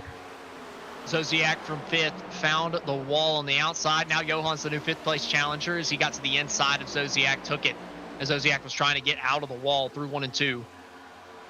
But up towards the front, Levine still in the lead. Joseph Kazi in 2nd. Van Schack in 3rd. He was getting passed by a lap car there. Mark Sanchez on new tires about to come through these guys as we might be side by side for the lead again. Kazi looking to the outside. Not going to be able to get the throttle down. The back end was starting to step out on him. Starting to kind of skid. Not able to get the throttle down all the way coming off the corner and get the forward bite. So Levine able to hang on to it as we come down to 3 again. Sanchez using the newer tires. Unlapping himself 1 time here on the inside. Currently 8 laps down, so ultimately not much to it. Oh, he gets out of the gas because Levine cut the apron like crazy. I don't know if I would have done that with a lap car on new tires, but hey. No. He got lucky. Sanchez lifted, but Levine loose through 2. Could open up an opportunity for Joseph here, coming down to 3.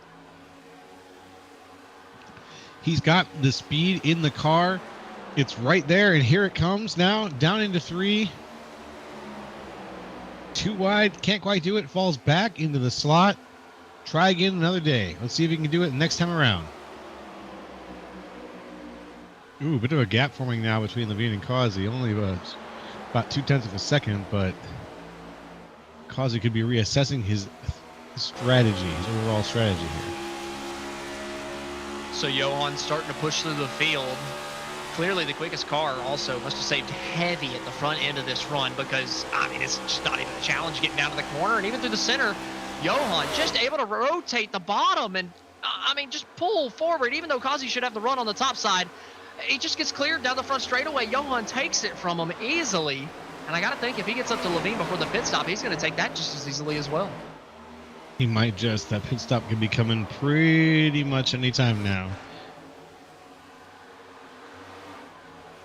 Levine breaks the draft ever so slightly down the back. Runs a lane up. He's got to keep that forward momentum up. Can't run the bottom that Johan is right now. I think his tires are just a little too burnt off from the battling. And Johan able to close the gap once again to the line. It was 3.5 at the beginning of that lap. Coming across the line, 1.9 tenths.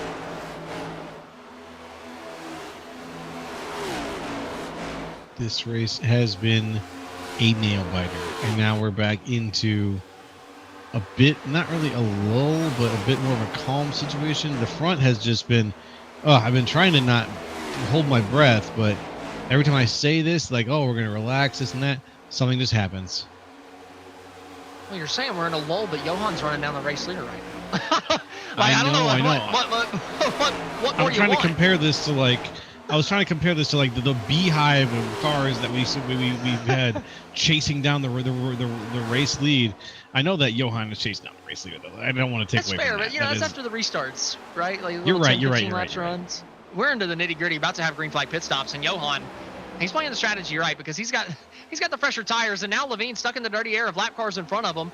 PB Henry going down to the bottom, blocking him coming up the racetrack. PB's trying to stay on the lead lap here. Levine going to go to the inside, trying to put him a lap down as Johan's trying to get to the inside of Levine.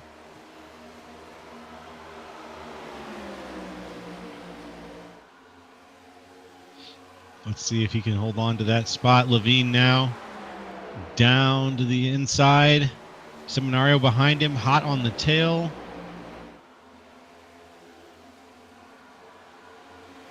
Everybody lined up just right. Seminario down, diving, looking for it. He's got it with the speed, but can he hold on to it through the turn? Not going to clear him coming off to the corner. Can he just hang on to the side draft? Does he have enough momentum to hang on to it?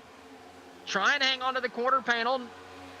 Gets cleared before they get down to 3, but Levine can't cover him off. Johan drives it in deep down into the corner.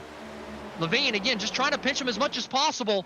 Not let him unwind the wheel. Levine almost finds the wall. Might have scraped it, but he hangs on to the lead. Had the momentum to hang on. Johan's going to try to throw it down to the bottom once again. Oh, Justin finds the wall going down into 1.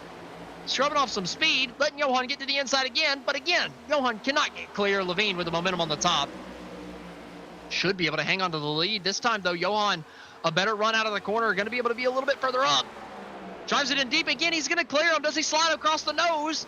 Or can Levine do the undercut? He's looking to the inside. I think they're both pitting. Both cars coming down pit road. Johan a little aggressive. Oh, able to get it woe down. I thought for sure he was sliding that thing sideways. But able to hang on. Gets down to his pit stall. Gets on the... Oh, I think Johan had to back up. Johan had to... So he was too aggressive at some point. Johan ended up having to back up into his pit stall. Maybe handing the lead back over to Justin.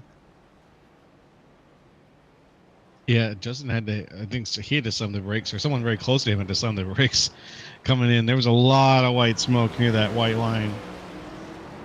Just about everybody on the lead lap on pit road. Except Jeffrey Oaks. He decided to stay out, but now he's coming down this lap. But everybody else that was on the lead lap pushed that thing, I guess, to the limit. Jeffrey just had one more lap. Everybody was just really on the same page. But yeah, look at that. Levine able to jump Johan by a pretty comfortable margin, and Johan stuck behind a slow car on the apron. Johan had to get past Jordan Sailors, who was clogging up the fast lane, and gave up even more time. What is going on in Johan Seminario right now? He was fluctuating from second place down now to 5th. Could he be on that tire saving strategy again? Maybe he just wanted to show his face at the top of the pack so he could do this when he wants to, but shame to see him go from that really lead dominant chase to right now hovering around 4th place.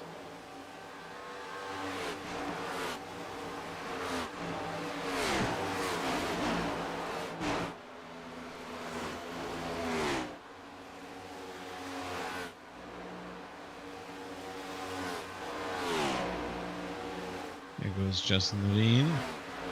No, this is Joseph Kazi, excuse me. Out in front.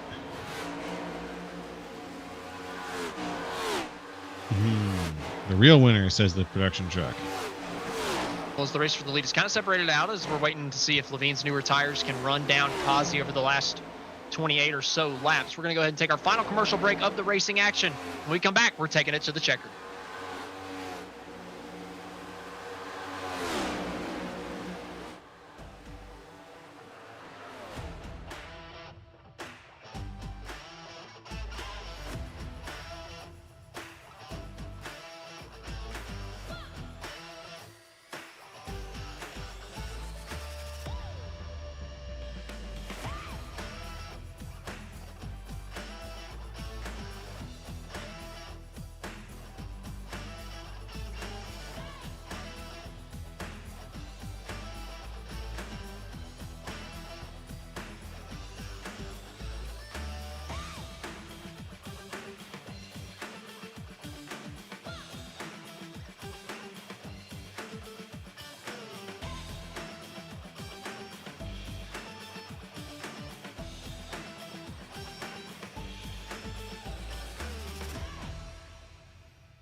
Racing isn't easy, but experiencing it is. iRacing puts you in the driver's seat with the industry's leading sim racing game. Drive on laser scan replicas of the greatest racing circuits from around the world. Go head-to-head against other drivers chosen by skill-based matchmaking to ensure competitive racing at every level. Compete across all your favorite series. In officially licensed cars, engineered to deliver the most accurate driving experience possible.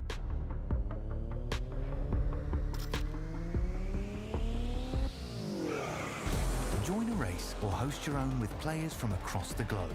Race against the computer or in a league with friends. Feel the thrill behind the wheel.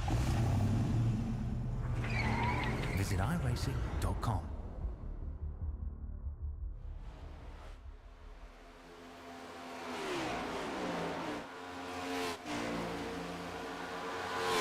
Welcome back to the Spartans Master Series. We're coming up to 21 laps to go here in a moment whenever Joseph Kazi hits the stripe. So far, the lead hasn't changed too much. It grew a little bit. Now it's shrunk back down to 2.1 seconds over Levine, who I got to think is going to be on full push mode here in a couple laps, especially because he's got Van Schack and Johan Seminario all over his back bumper, pushing him along, making him go, you know, as fast as he absolutely has to. Can't save the tires and then push later to go get Kazi. He's got to go right now because he's going to get ate up by Van Schack and Seminario. Yeah, if he wants to getting Kazi is a well, at this point it's a tall order, but if he wants to do it, he's got to do it now. Like you said, the time is not a friend to him at the moment. He's catching them though. That time he was a couple tenths quicker. See, it was 2.12 before that lap. This time it's 1.82. He caught him by 0.3 of a second. That's a pretty big gain there if you're Levine sitting in second place.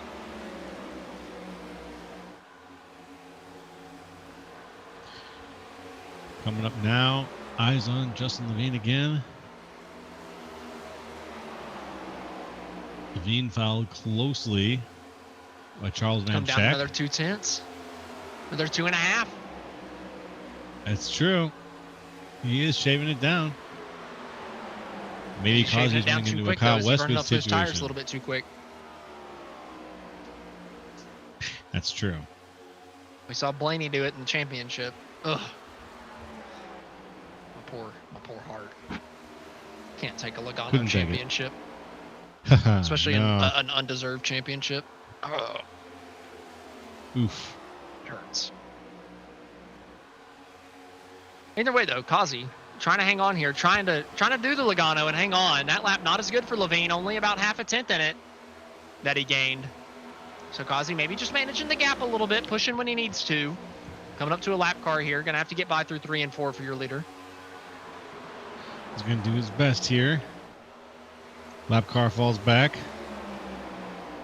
But yeah, Kazi has the ability to make that choice right now if he wants to tire save himself or not. And I think that for him, that amount of freedom leads to just has led to this really great run.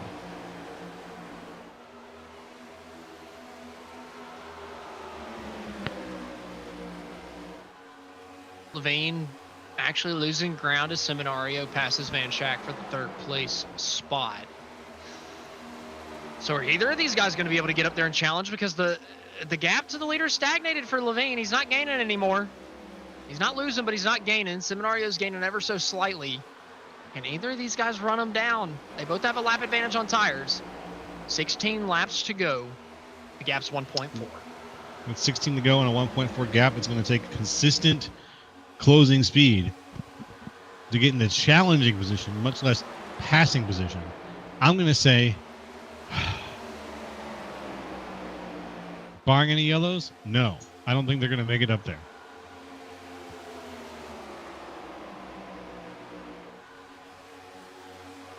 They cut a tenth out of it that time. Levine did. Maybe another half tenth just through 1 and 2 there. Maybe losing it back on exit. Kazi running higher through 1 and 2. Levine running a little bit lower, so loses it back down the front straightaway. I think Levine might want to move up the racetrack through 1 and 2. 3 and 4, he's been a little bit better. Arcing it a little bit wider, not getting all the way down to the bottom of the racetrack. I feel like if he can get it down a little bit lower, he'd be a little bit quicker too. Only gaining about half a tenth that lap, that's just not going to cut it. Not at all. Not with this few laps to go. Not with the speed you're carrying. It's just not enough. Whatever special sauce right now Causey's got in the tank, that's what you're going to need to catch him. It's got to be the same.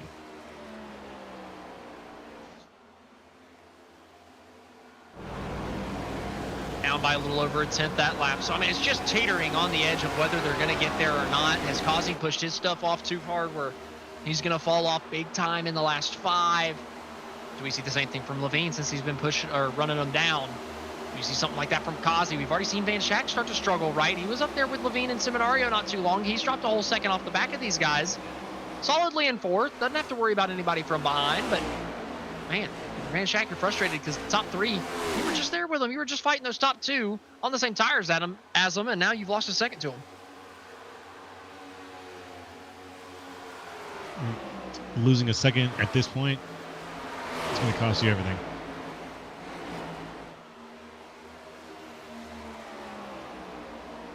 Ooh, what's going on here?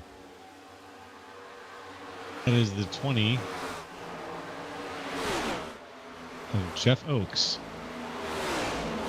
on the outside there. That's the lap on the inside. That's the lap car, racing hard right now against Van Schack.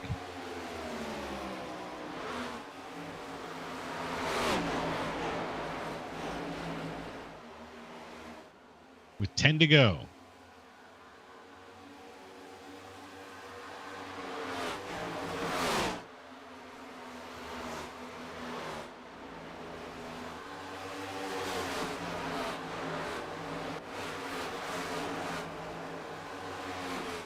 Scrolling through the field, just kind of seeing where everybody's running, or how everybody's running down the back straightaway here. Gerlach, Saltzfer funneling down into turn number 3. Parent, Harrell also finding their way in, switching over to Chris Vinson here through 1 and 2. Mostly spread out throughout the entire field, mostly just watching that gap to the lead as Levine and Seminario are still cutting into it, man. We're coming up to 9 laps to go. They've got it under 0.8 of a second. Causey's starting to lose some ground, Levine, with a little bit of steam down the front straightaway, and they're about to get in the draft too. They could use that to their advantage. Let's see if they can use that draft in these last couple of laps just to get that slingshot done and really take that position back.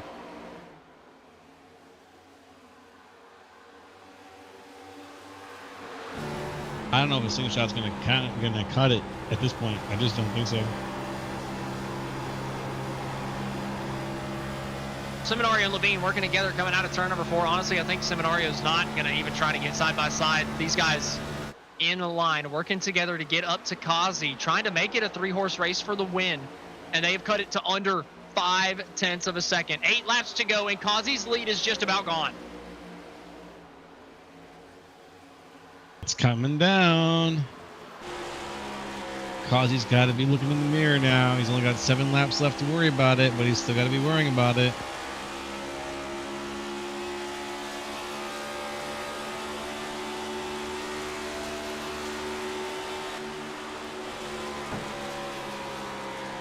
Seminario now way to the outside. Maybe it's time for him to go. He's thinking the teammate battles might be over. He might have gone way too high outside, gave a little bit too much room to Levine. Got a huge run off the corner, but really just bridged the gap that he gave himself from the big move that he made down to the corner. Now Levine riding right in the middle, not giving Seminario the groove that he wants, but also right in the tire tracks of Causey in front. Levine just barely scratches the wall, but it's 0.2 of a second between the lead and Levine, and Seminario's right here too.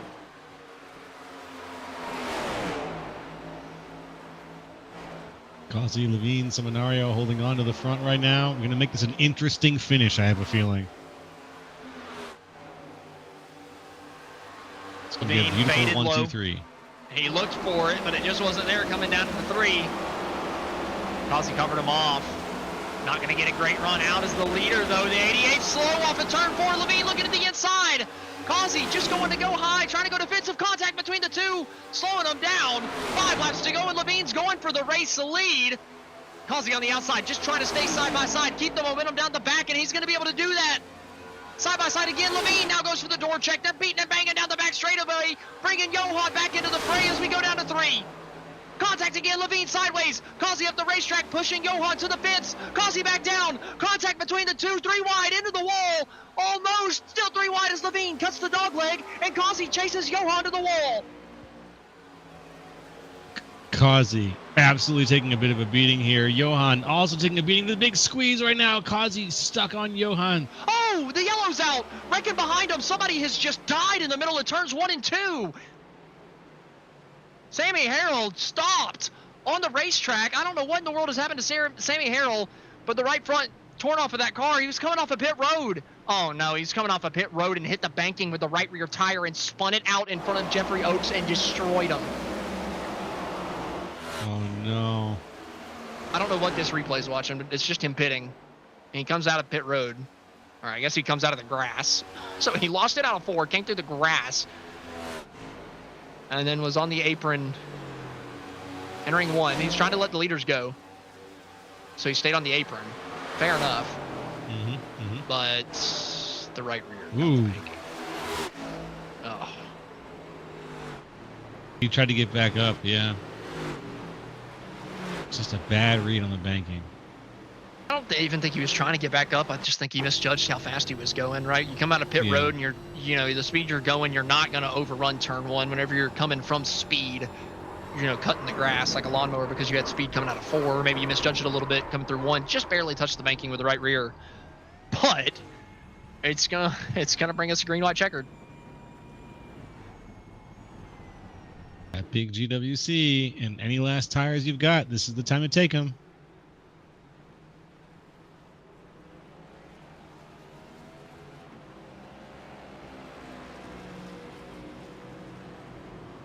We got 3 attempts at a green, white, checkered now.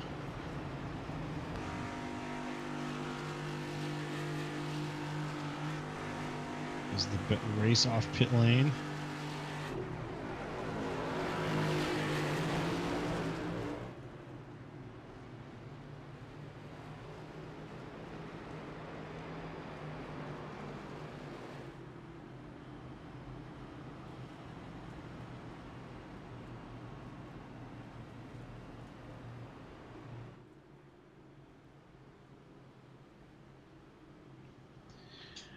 Okay, everybody's antsy for the end of this race.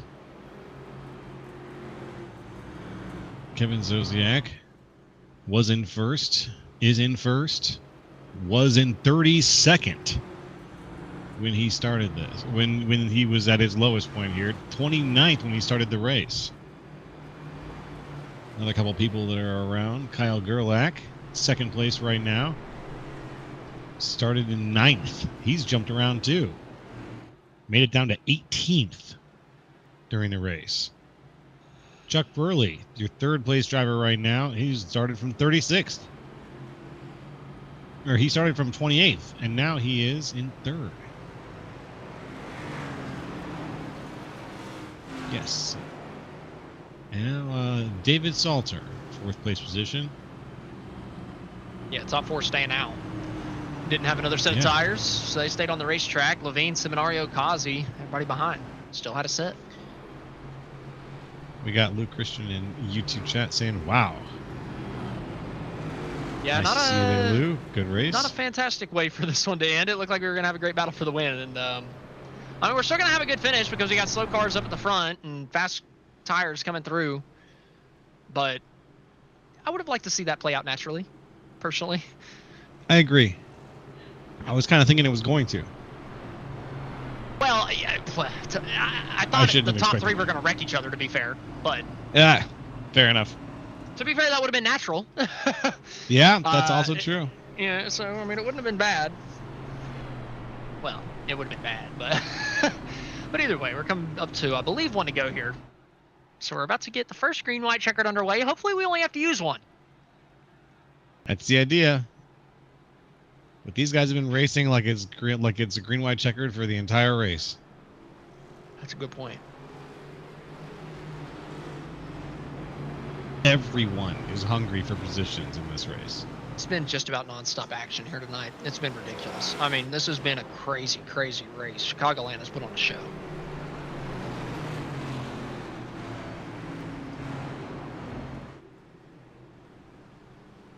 Lights are off.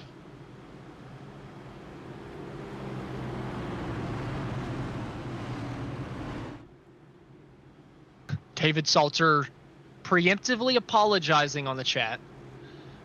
I like getting ahead of it. It's smart. I mean, he's on the slow tires, so I get it.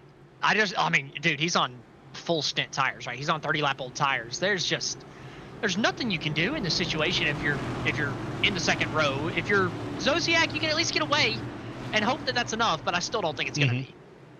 No. We'll see. It's Only not time will tell. There's no way. It's not going to be enough, period. Unless we use all 3 green, white checkers because we reckon the restarts, there's no chance. But, like you said, we are going to find out, even though, like I said, there's no chance. But Zodiac's going to try. Coming to the green, white checkered, Zodiac to the gas. Back to the green. It's all about those new tires. They got stacked up behind row 2. Johan, though, to the outside.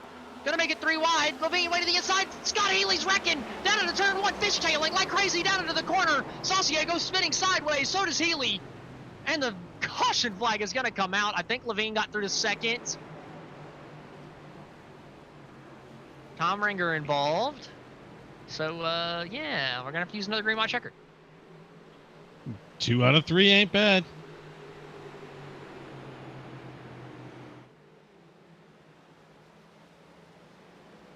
Sherlock's going to be in second, so Levine's going to be flowing through in third. Probably the better spot for Levine, honestly. You'd probably rather be behind the race leader. Going to be a good jump on the new tires for Justin. Got to think he's going to be in the preferred situation here, or preferred spot on the restart. I don't know how Scott didn't wreck earlier. He was fishtailing like crazy. I mean, I can't believe he hung on to that as long as he did.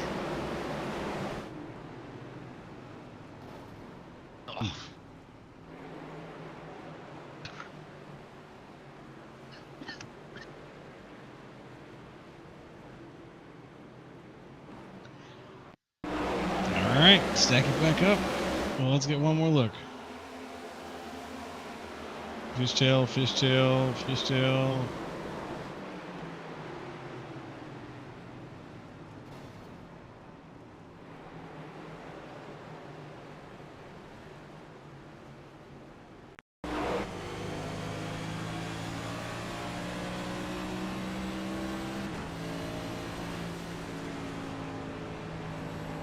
On board right now with Ringer.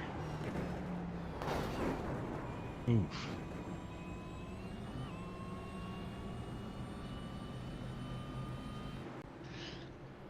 Oh, man. Well, I have another green, white checkered. Hopefully this time. No fishtailing down into turn number 1. That's the plan, everybody. No fishtailing. Roger that. No fishtailing.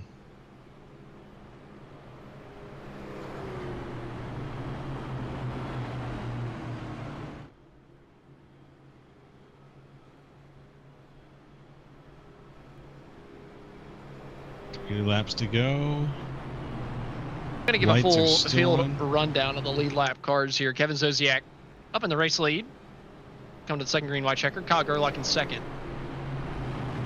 Justin Levine lining up in third on the new tires. Think he's in a great spot. Kazi in fourth, also on new tires, as well as Johan Seminario in fifth. Salter on the old stuff out there in sixth place. Ed Schur Jr. off his win from last week in seventh. Chuck Burley in eighth. Charles Van Schack in ninth. Jake Hickson rounds out the top 10. He was lapped down not too long ago. Gotten himself back in a decent spot. Todd Parent up in 11th. Chris Vincent in 12th. Scott Healy, even after the issue just a moment ago, going to be lining up in 13th, still on the lead lap. PB Henry in 14th. Charles Abbott in 15th. And Corey Saucier, who got a piece of that as well, got just tagged by Healy and had his own little fishtails going down into the corner. Going to be lining up in 16th. And then at least the car is one lap down, fighting for the lucky dog in case they get one more caution. Kyle Fountain, Kyle Westwood, Jordan Sailors, and Colby Jackson all fighting for it. It's a darn good top lineup. We've lost a couple cars over the race to incidents and other situations, but still a very, very strong field.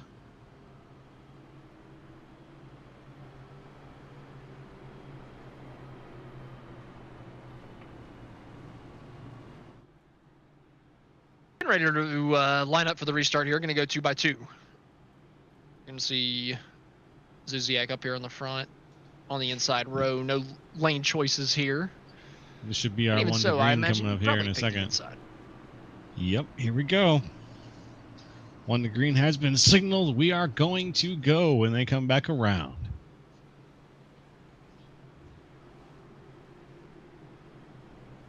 It's been a barn burner of a race so far here from the Chicagoland Speedway. We thank you guys for tuning into Grid Vision here on this fine Tuesday evening. Turning in tonight as we race through the Spartans Masters Series. We've gotten through the advertised race distance. It was 160 laps, currently working lap 166. Coming up to our second green, white, checkered.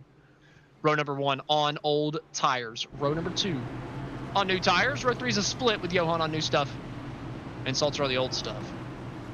So really got to pay attention. Honestly, the first 3 cars on the inside line, you got to be worried about all of them coming through. You never know how they're going to pan out. And then Kazi, if he can get to the outside of Gerlach, with Gerlach getting a decent start, then he can at least give himself a chance. But I think Kazi's probably in the worst spot out of any of the new guys, or any of the guys on new tires up in the top 6, top 7. But coming back to the restart, 2 laps to go. Coming to the line this time. The iRacing pace car pulling off down to pit road. And Zosiak pulling up to the restart zone. The green flag's flying. And we're finishing this one off tonight from Chicago.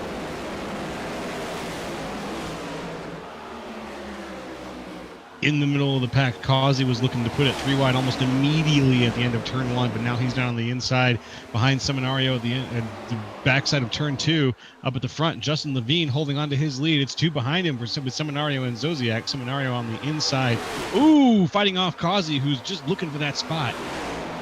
Kazi looking for the inside. He's going to be able to get there on Johan. They're side by side coming out of the corner. Kazi giving him a little bit of a dooring coming out of turn 4, giving Justin Levine all the space he needs, coming to the white flag. Levine trying to run away with it while his teammates fight behind Kazi to the inside, almost into the door of Seminario through turns 1 and 2, as Ed Churd Jr., last week's winner, is trying to get into the fray and get himself onto the podium. Levine, with a gap that is just going to be insurmountable through turns 3 and 4, is going to pull away and win one again in the Spartans Master Series. But behind him, Kazi throws a big slider on Johan. They beat and bang to the line. Ed goes spinning through the grass, and I have no idea who finished in second place. And it's going to be Johan over Kazi. Wow. So once him walk out over the podium, Justin Levine up with the race win as they all wrecked through the grass for second. I think they've really ruined the team 1, 2, 3. I think we're seeing some penalties handed down at the end. Oh, some people might have gotten actually just DQ'd potentially at the very end. Oh my goodness. Seminario, Kazi, and Ed all got a drive-through for incident limits coming off of turn number 4. So all of them are at the limit. Who caused that? Which one of them's that stupid? Wow. So Van Schack is going to be appointed up to the second place spot from 5th. And Zosiak up to 3rd? Wow. Yeah. We're going to wait to get the official word before we make any call. Johan's parking himself up at the start-finish line as if he finished in the top 3. So we're going to go ahead and do a full race rundown, I guess. Go ahead and go through your full field as we wait to get official word and figure out exactly who our top 3 finishers are actually going to be tonight. What we do know is that Justin Levine is going to be your race winner. No question about that one. The question is going to come in that second place and third place spot and fourth place spot.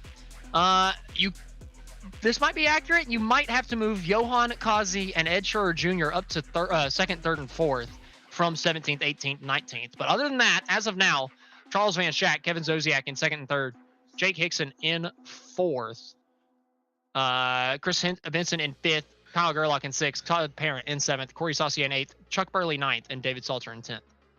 Moving on, Charles Abert in 11th, Kyle Westwood in 12th, Jordan Sailors in 13th, Colby Jackson in 14th, B. Henry in 15th, Kyle Fountain in 16th, Johan Seminario in 17th, Joseph Causey in 18th, Ed Shearer Jr. in 19th, and Scott Healy in 20th. 21st was Caleb Mitchell. 22nd, Jay Salmon, Nicholas Shell, Mark Sanchez, Art Nicotera round out the top 25, with Jeffrey Oaks, Sammy Harrell, Todd Ringer, Chase Johnson, and Lou Christian rounding out the top 30. In 30th and moving down, Luke Christian, Corey Moore, Chris Hudson, Victor Fluger, and Cameron King. Cameron King and James Staples in 35th. Moving on from there, Kenny Powell, Cody Curran, Devin Maines, and Dakota R. Jorgensen. Drowning out the top one, it was someone whose name I could not quite get at the last second. I got my numbers wrong. That was, I think, Devin Maines. All right, well, that's going to do it for the full race rundown here. I still am not 100% sure on who we're supposed to be interviewing for third. So how about we just go ahead and pull up our race winner, because we know that we're interviewing him. That sounds good. All righty, we're going to go ahead and move up your race winner, Justin Levine, as soon as I find him. And here he is. So your race winner, Justin Levine tonight. Justin, I thought you might have had it wrapped up under the green flag scenario with about 5 laps to go. You got into the lead. Maybe Seminario could have gotten to you. It was going to be a good battle to the end, but the caution came out and it ended up being a mad dash on the green-white checkered. What were you thinking whenever that yellow flag waved? Just what's the next step?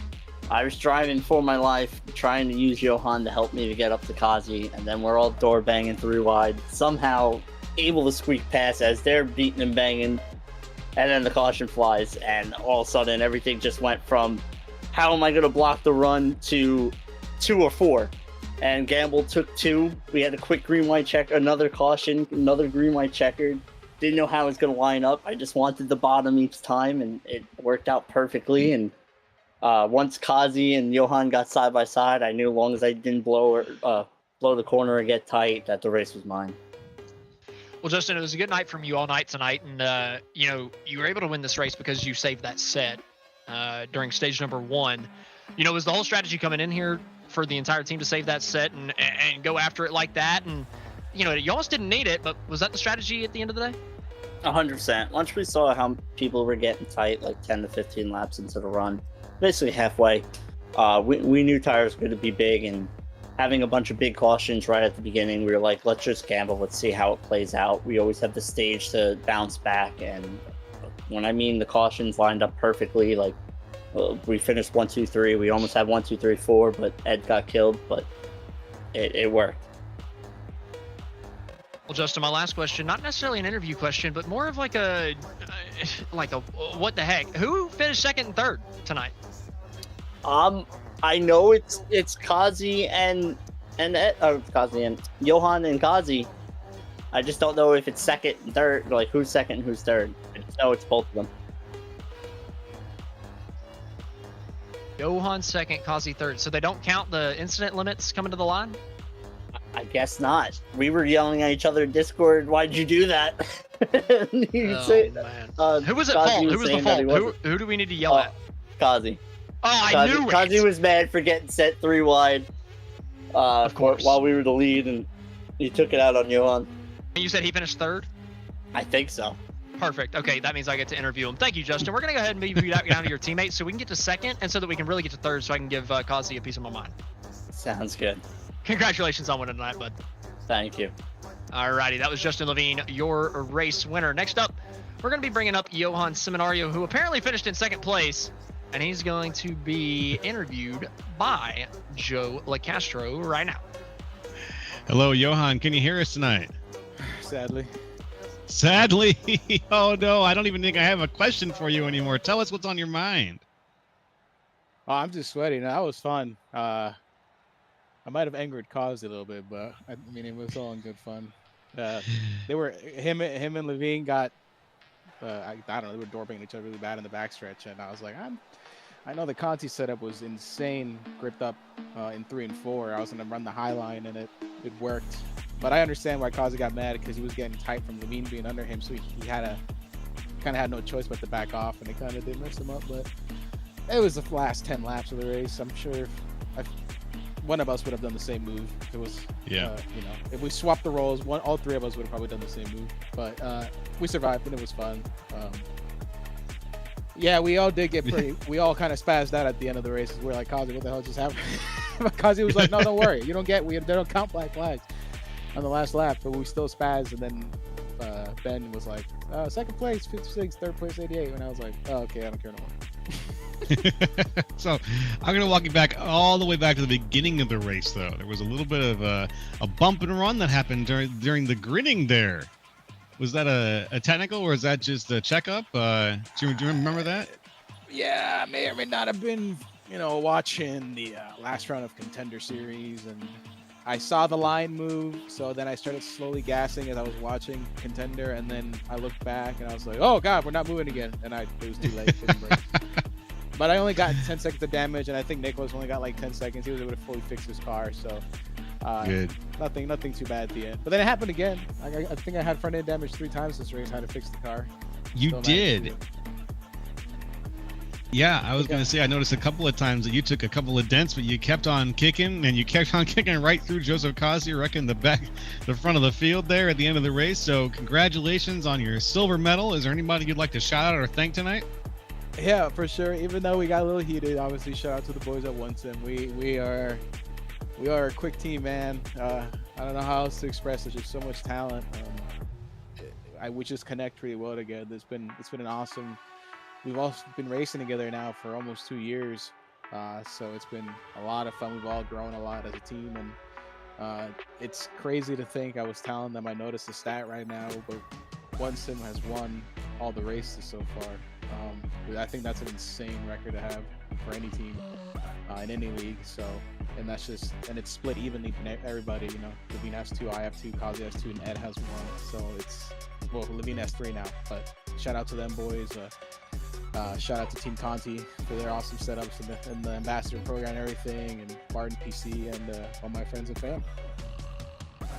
All right. Well, thank you for your time tonight. Congratulations on the win, and to the guys over at One Sim. And we'll be seeing you hopefully on the podium again soon. Thank you, sir. All right. Take care. I'll pass it back to you there, Austin. Yeah, that was Johan Seminario as your second place finisher. I like how the graphic says 17th, and now for third place it says 18th. We're having to pull from iRacing, so ignore that. We're really pulling the third place finisher of Joseph Kazi. And I think I only have one question for Kazi, and it was, what the hell were you thinking out of 4? I told him I was going to put him in the wall. But, did you have to? I mean, he was a little bit lower than the bottom from the. Did he deserve it? From the wall. I felt like he needed it. He always tries to win too much, so I wanted to put him in the wall. Well, I mean, that is the end goal of racing. So, I mean, I don't necessarily blame him, but, and you were kind of the one instigating contact whenever you were getting passed after they rang you down. So, what was the thought process whenever, they were passing you and you were giving them the door? Johan wins too much anyways. I wanted to put him in the wall. Did you feel the same way about Justin? Whenever he passed you? I mean, I don't know. I could have held him back anyway because I wore my shit out trying to go and run as hard as I could, and they saved just enough and they ran me down, which the caution then came out. So then it was free game after that, and I was just trying my best to get second. Well, Joseph, I think you probably would have been fine if they weren't bump drafting down the straights. That kind of hurt you a little bit. They were able to catch you a little bit quicker working together. But nonetheless, still a great night for you. One sim with the top 3. So, it seems to be pretty consistent so far for you guys this year, unless you're wrecking each other out. Yeah, I mean, we'll do it on the last lap, basically. But, it is what it is. I had no hard feelings. I thought I was going to put him in the wall. I was going to do my best to be in front of Johan, and I tried my best. well, Joseph, at least y'all still came home second, third, and fourth there with Ed as well. So great night for all you guys. Congratulations on the top 3 here. And do you have anybody to thank at the end of this one? Hey, thank everybody that came out, and congrats on Justin for winning, and hey, good job for One Sim. We came 1, 2, 3, 5. So I mean, we were all up there, and we get back our 5th member next week. Reshaper will be back with us. Heck yeah, looking forward to seeing y'all add another guy and see if he can continue the good running that y'all been doing so far. But congratulations, Joseph, on the good finish, and looking forward to seeing if you can keep it up next week. Yes, sir. Thank you. Alrighty, that was Joseph Kazi, your third place finisher. That's going to do it here from us at the Chicagoland Speedway. Joe, what'd you think tonight? I liked it. I was on the edge of my seat for most of that race, legitimately on the edge of my seat for most of that race. It was a bit toward the end where things I thought were kind of calming down a little bit and things stretched out, but wow, that first stage especially. Everyone was racing like it was the end of the first stage most of the race, and that racing up front in the front pack was some of the best I've seen on SSRL. I'd have to agree with you. This entire race was pretty crazy the entire way through. But that is going to do it here from us tonight at Grid Vision. We'd like to thank you for watching and participating in the chat. For more information on getting your league broadcasted or getting your career started in broadcasting, please contact us on Facebook, X, or email us at info@gridvision.live.